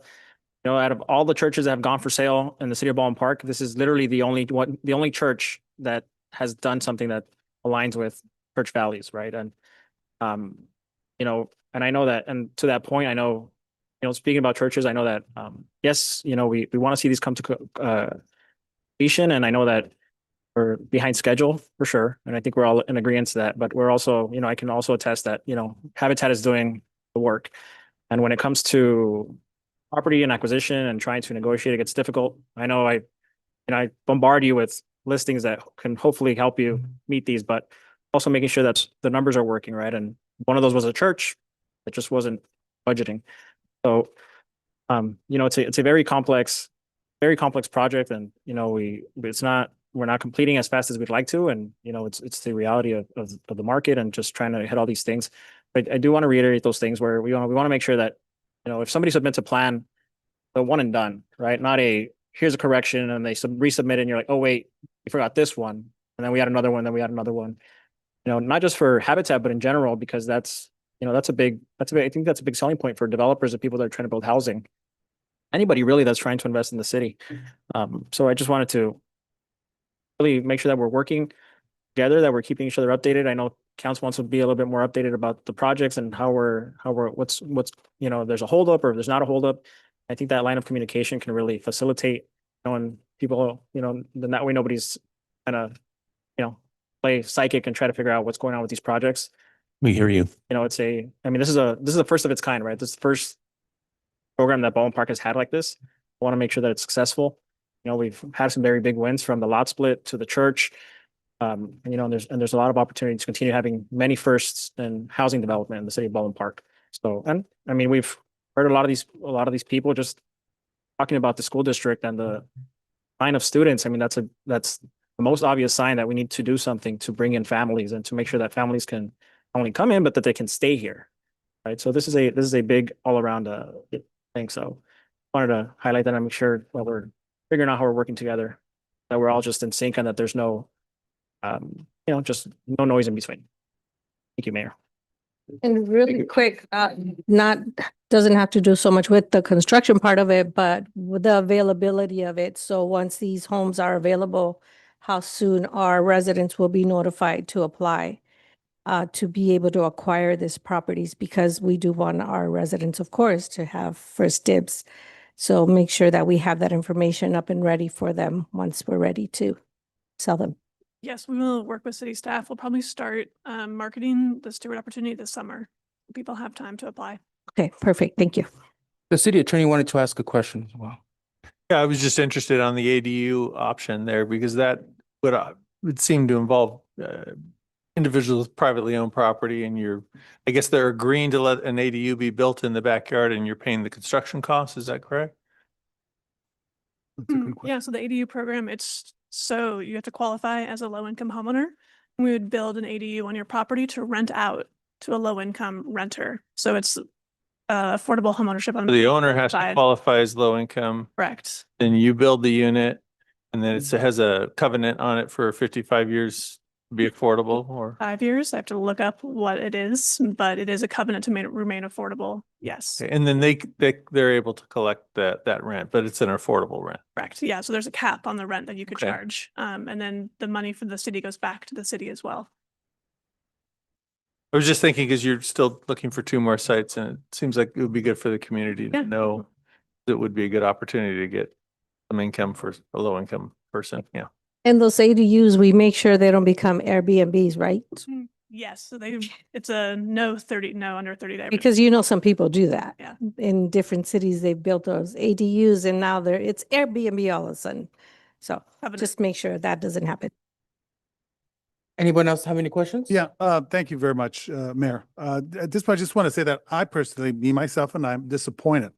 This project started in 2021. So I personally don't think this is going to be finished in 2026. We're talking about the Steward and then the Torch, obviously that your signs are no longer there. So obviously that's probably going to take even a lot more time. So whatever is behind that. I walked around that Steward area and the residents wondering what is going on. We don't see anything out. Some of the covering there, I forget what you call it, just flying out in the air and so on and so forth.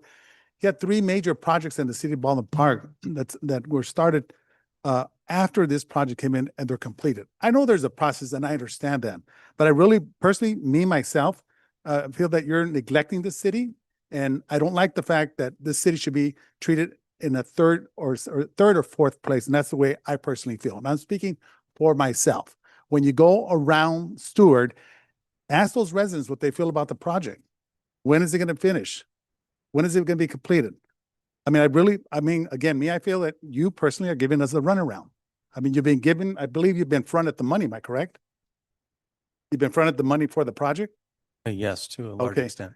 Which I personally would have chosen not to. How did that happen? How does that money get upfront for this project? Can someone answer that for me? Is that because I don't think that's the norm, unless I'm wrong. Can anyone answer that for me over here? One of our staff, Mr. Aquino? I I'm kind of curious. I could go ahead and answer that, sir. At the time, the staff in place made that recommendation, city council approved it. I am not sure if that was your request, Mr. Powers, or if that was staff's recommendation. If you could shed any light on that. Thank you. And at the time the agreement was originally put together, there was a mutual understanding that some funds would be advanced from the city, make it possible for us to begin the work. And that happened. As a partner of the city, it is our job to safeguard those funds and make sure they're used as required. That has happened. We keep very good accounts. We keep good track of where the funds are, and we use them as required. And so what I want to say about that is that you're in good hands with Habitat for Humanity when it comes to this. There are some funds that are still with the city.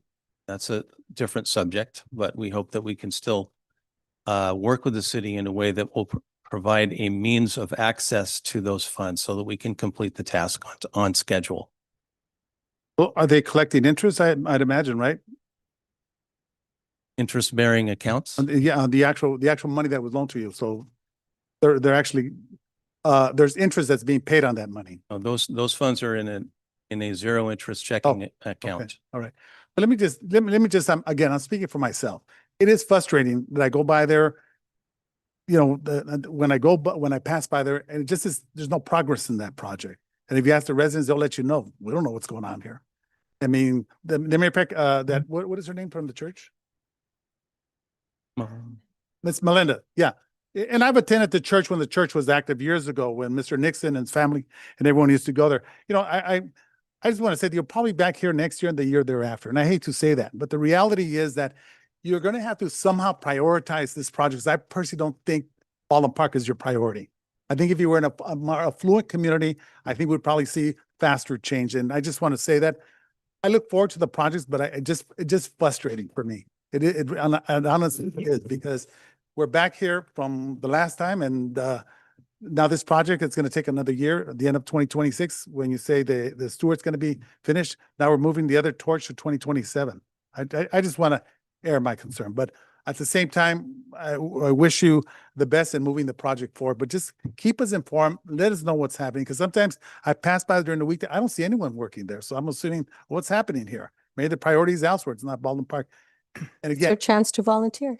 yeah. Well, no. I'm saying, so for me, I agree to disagree. Okay. Because obviously we're all going to have opinions. These are my colleagues. We'll work together, but we obviously have different types of methods of way that we work. So I just want to add that for the record. Okay. So we look forward. Thank you. Keynote. Thank you, Councilman, for your feedback to you're welcome. us. I want to know. So I went through some of these things in the staff report. So to make it clear, we did pass this in 2021, but it didn't get funded until the year after. And so that's one of the big things that I want to make clear. And I know that some council members weren't here at this time. I also want to note that Habitat is a nonprofit. When I came into office, we had developers that had ENAs that had zero accountability for their ENAs with multiple extensions, and nobody batted an eye to date. So, this idea that we're going to be rough on our partners or our longstanding partners, because you've been our Choto partner for a very long time, I just don't find it agreeable.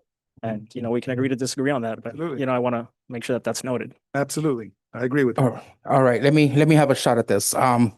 So look, Grant, thank you so much. Thank you for the presentation. Thank you for being here. You heard from my council colleagues, right? We all have our concerns.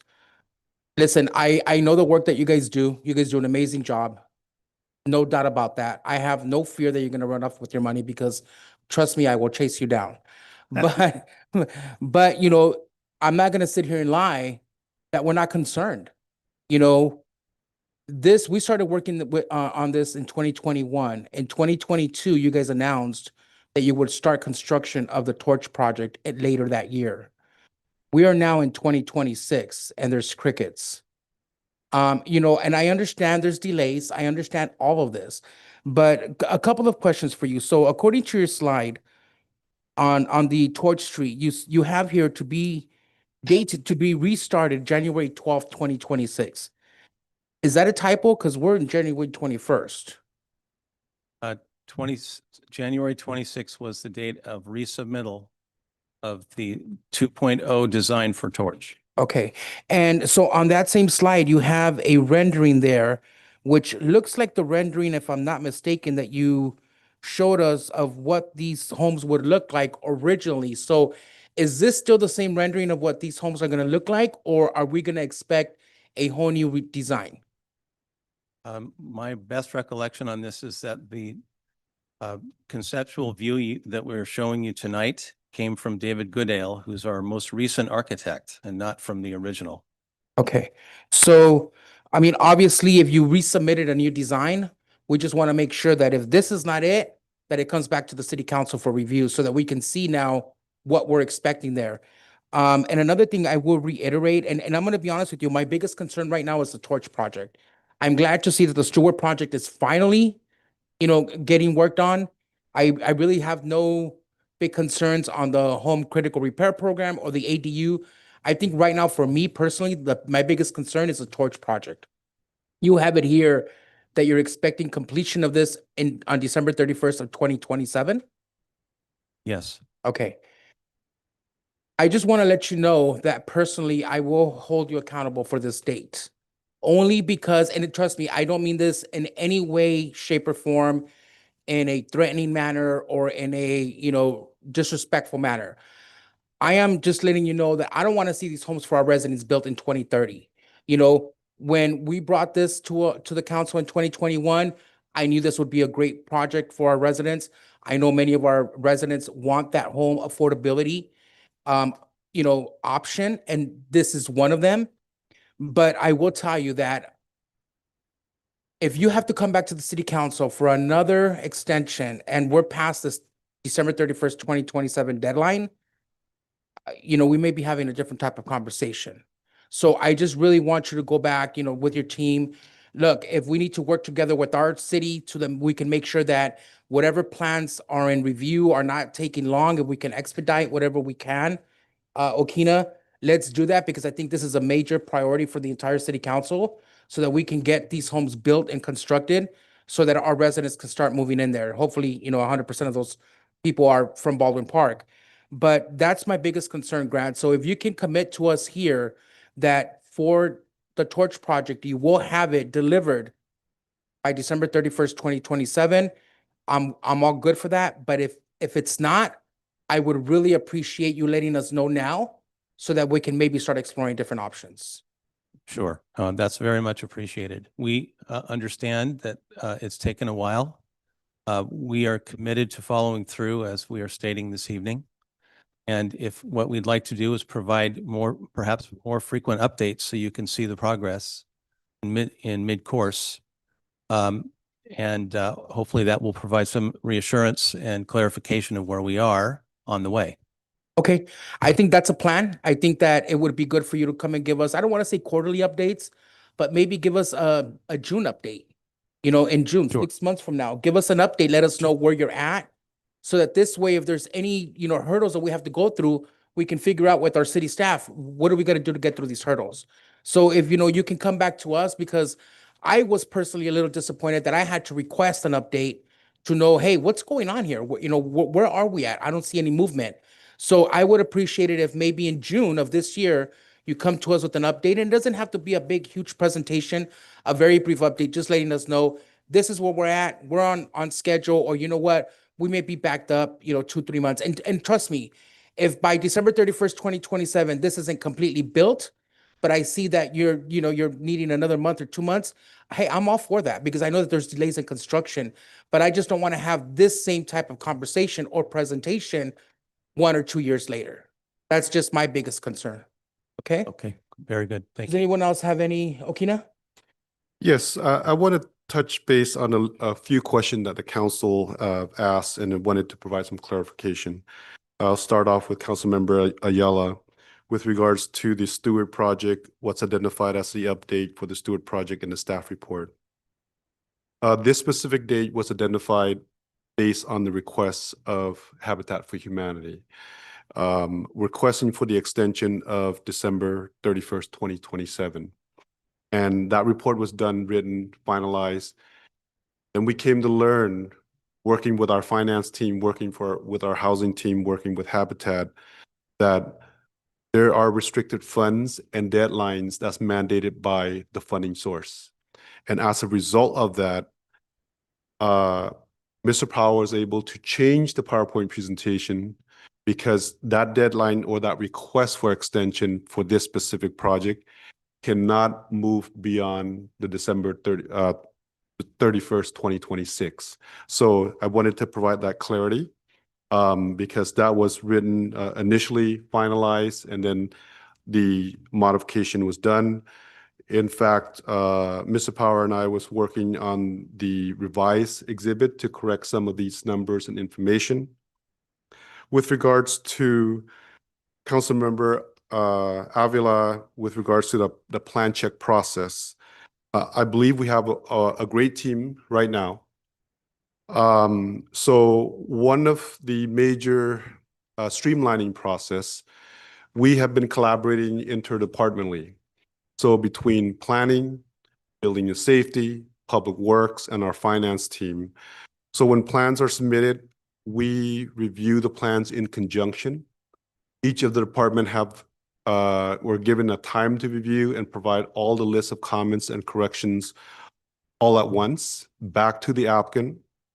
There are a few situations where if an applicant changed something that triggers some additional requirements, that's pretty standard, but that's a process to expedite the process. That goes with a few other folks as well that raised that question.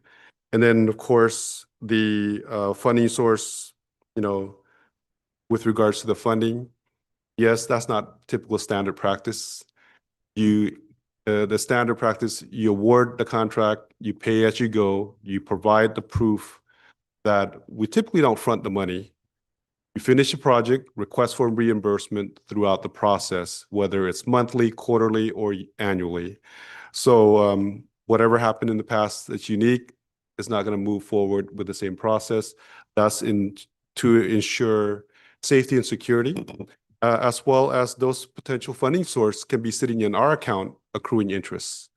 So both our finance director and myself have been communicating on many facets of that and to help fine tune the process and to help move the project along. So we'll continue to work with Habitat to complete these projects as soon as possible. Thank you, Keenan, for that. And just so you know, when processes are brought to us, it's always recommended, because you guys are the professionals. Recommendations are done and we base on your recommendations. Well, it wasn't yours at the time. So to make Yes. that clear. So that's what we based it on. And again, it's Habitat for Humanity. They're not going to take that money and run.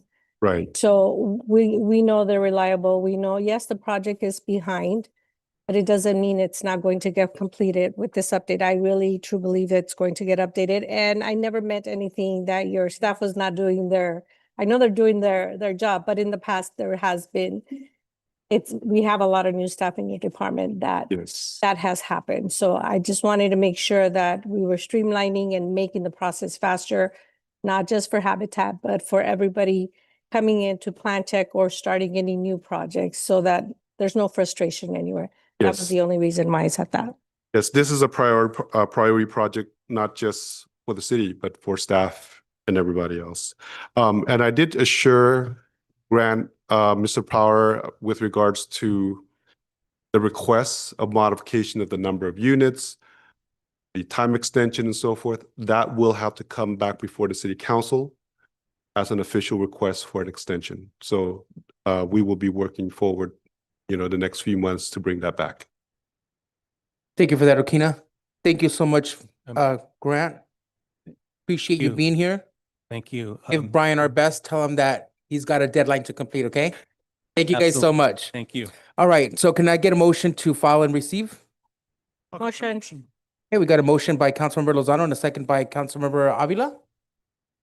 City Clerk, can we get roll call, please? We have a motion to adopt and file item number 5, motion by Councilmember Lozano, second by Councilmember Avila, Yes. Councilmember Estrada, Yes. Councilmember Lozano, Yes. Mayor Pro Tem Ayala, Yes. Mayor Damian. Yes. Motion carries 5-0. Thank you for that, City Clerk. All right, now we're moving on to City Council acting as successor agency of the dissolved Community Development Commission. Item 6, we've got, can I do these together? City Attorney, 6, 7, and 8. There you go. I'm going to go ahead and make a motion to approve items 6, 7, and 8. Can I get a second? I'll go ahead, motion. Okay, we got a motion by Councilmember Lozano. Can I get a second? Second. Second by Councilmember Estrada. City Clerk, can we get roll call, please? We have a motion to adopt items 6, 7, and 8. Motion by Councilmember Lozano, second by Councilmember Estrada. Councilmember Avila. Yes. Councilmember Estrada. Councilmember Lozano. Yes. Mayor Ayala, Mayor Pro Tem Ayala. Yes. Mayor Damian. Yes. Motion carries 5-0. Thank you for that, City Clerk. All right, going on to the Finance Authority, Treasurer's Report. Can I get a motion to approve? I'll go ahead, motion. I'll second. Got a motion by Councilmember Lozano, second by Mayor Pro Tem Ayala. City Clerk, can we get roll call? We have a motion to adopt item number 9. Motion by Councilmember Lozano, second by Mayor Pro Tem Ayala. Councilmember Avila. Yes. Councilmember Estrada. Yes. Councilmember Lozano. Daniel. Yes. Mayor Pro Tem Ayala. Yes. Mayor Damian. Yes. Motion carries 5-0. All right, we're gonna move on to the Housing Authority, and I'm gonna go ahead and do these individually. I will be abstaining from item 10, only because my commercial landlord is on the warrants of demands. So can I get a motion to approve item 10? I motion. Motion by Mayor Pro Tem Ayala. Can I get a second? Motion. Second. Second by Councilmember Lozano. City Clerk, can we get roll call? We have a motion to adopt item number 10. Motion made by Mayor Pro Tem Ayala, second by Councilmember Lozano. Councilmember Avila. Councilmember Estrada. Yes. Councilmember Lozano. Yes. Mayor Pro Tem Ayala. Yes. Motion carries 4-0-1. Thank you for that, City Clerk. All right, item number 11, Treasurer's Report. Can I get a motion to approve? Motion. Got a motion by Mayor Pro Tem Ayala. Can I get a second? I'll second. Second by Councilmember Lozano. We have a motion to adopt item number 11. Motion made by Mayor Pro Tem Ayala, second by Councilmember Lozano. Councilmember Avila. Councilmember Estrada. Estrada. Yes. Councilmember Lozano. Yes. Mayor Pro Tem Ayala. Yes. Mayor Damian. Yes. Motion carries 5-0. Thank you for that, City Clerk. Moving on to City Council, City Clerk, City Treasurer, Staff Requests and Communications. Mayor Pro Tem Ayala, the floor is yours. Thank you, Mayor. I'm seeking my council colleagues' consensus that we consider dedicating the 4200 block of Philhurst Avenue in the memory of our fallen our officer Samuel Riveros. If I have council consensus, I'd like to direct staff to bring back a report for our consideration, the feasibility of doing that. Do I have Motion? consensus? Yeah, I'll go. I guess I'll motion. Mayor, Make my motion, yes. sorry. What? I think it's a good idea.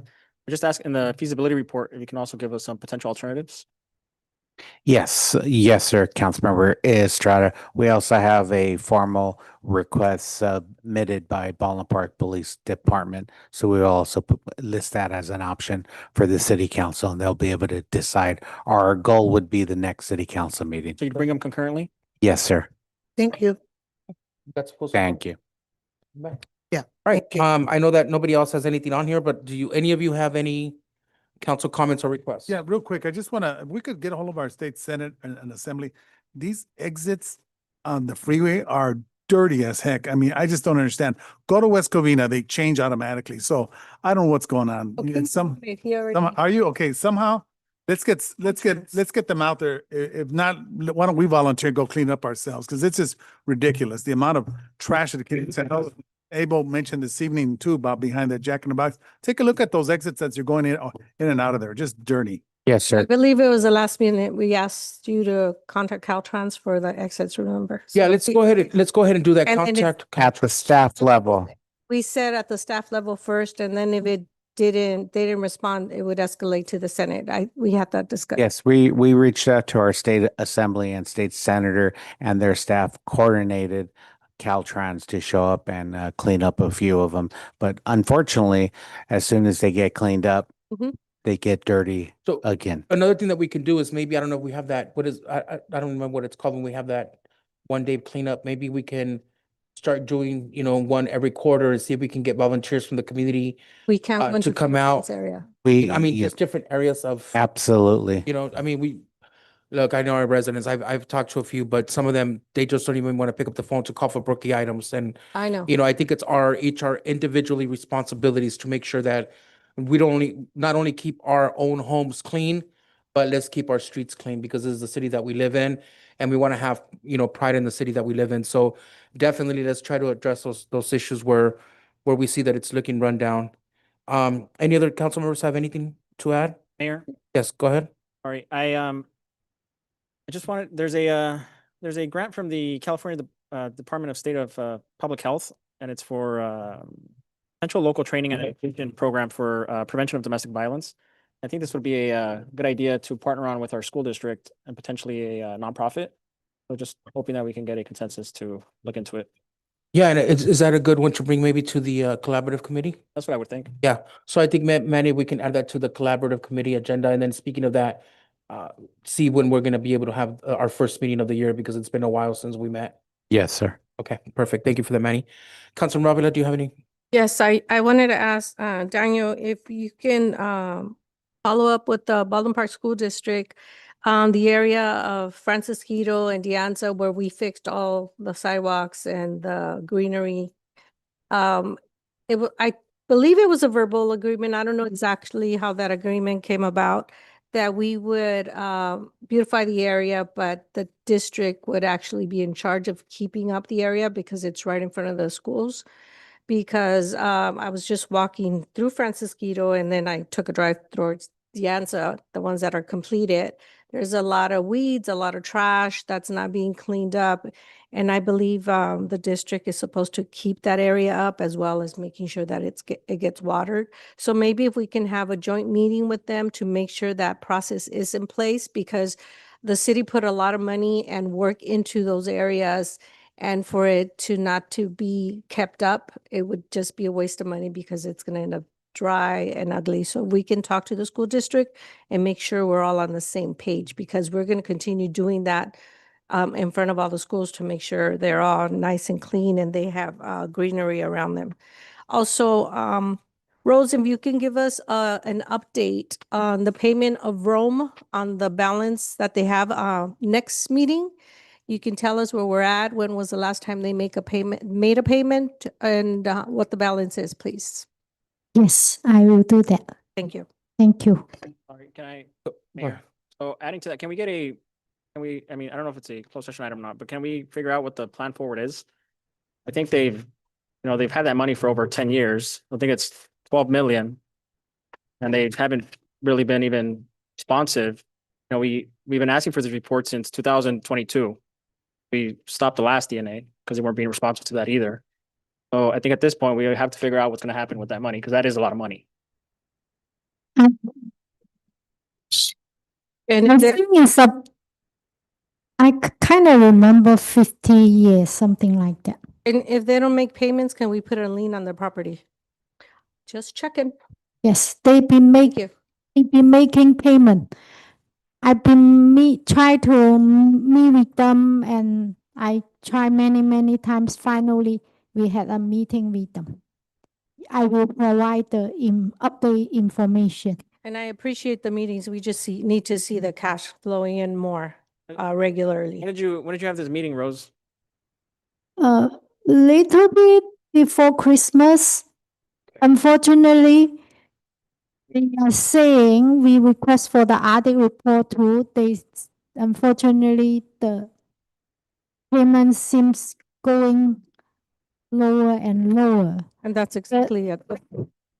The information that they provided to us. If you can give us an update, see what we can do moving forward, because legally, I mean, there's something we need to be able to do. That is a lot of money they owe the city when we're giving the opportunity to use the land, use our parking lot, and on top of that, use the city money, and now we're not getting paid for. So if I would like for our attorney to please look into what we can do legally to make sure that we're getting that money that they owe us. And yes, it was 50 years, but they should have, I don't know how it was stipulated, how much money they should be paying, but it's ridiculous that they still owe us so much money. Yes.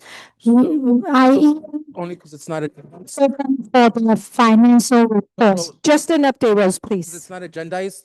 Why don't we go and bring it up to the next city council meeting? So that this way we have questions and we can go into further discussion. Yes. Okay, thank you for that, Rose. City Attorney, go ahead. Yes, I just noticed that for all these meetings, we keep approving these items. It seems to me that these Housing Authority, Finance Authority, we could put those under consent if you're okay with that. I don't know what the process is for modifying the agenda, but would you be okay with us sticking it under the regular consent? A lot of cities do that.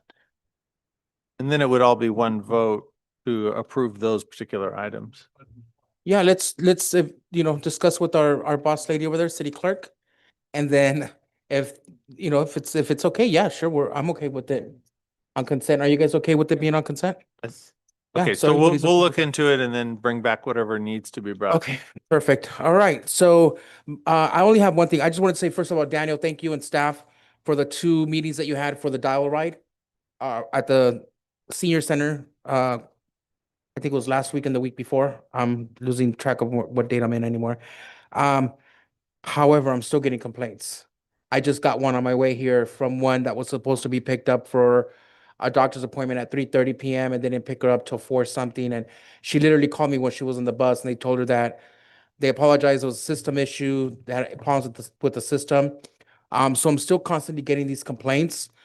They're very unhappy. So I don't know if you can maybe go back or bring us just an update as to, what conversation took place after those 2 meetings and what are they going to do to fix these issues? And if they're not going to be fixed, then what are our options? What are going to be our city council options in reference to the contract? Because to me, it seems like they're not holding their end of the bargain when it comes to this contract. And we can't have, these are seniors who need transportation, are medically ill, and are going to, Kaiser for blood transfusions, so these are very critical seniors, that we need to care for. So the last thing I want is with their health condition to be stressing over this ride situation that is really, really, to us, it may be simple, but to them, it's something really big.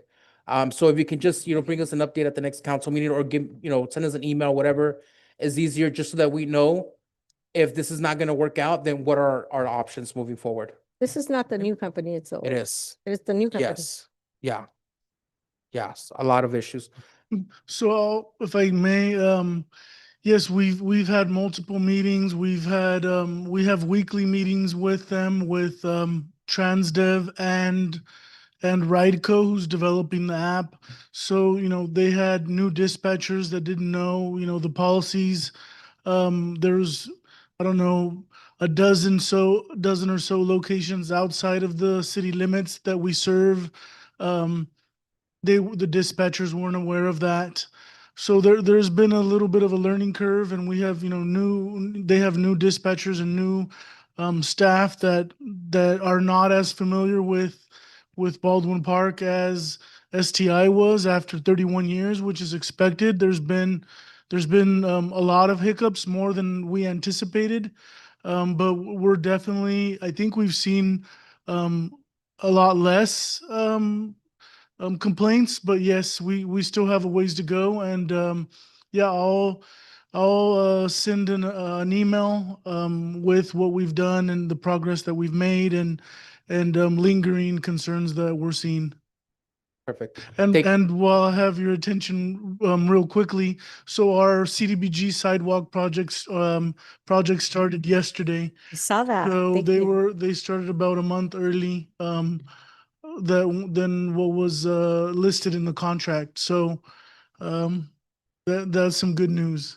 I just sent Manny one that he's gonna share with you too. Yeah, I saw the signs being put up that they're gonna be no parking, and then the next day a few days later, I saw the city employees working on there. Thank you. As always, thank you, staff. Thank you, everybody that's always making sure our residents are taken care of. Thank you. Thank you for that, Daniel. And I'm really excited that that's getting started, the sidewalks. So maybe we can get some pictures so we can promote on social media, just so that the our residents are aware that we're gonna get to these sidewalks one by one because they're not easy to get to. So, all right, if no one has anything else, I will now go ahead. And make a motion to adjourn. Second. All right, we are adjourned. Have a good night, everyone. Yes, the staff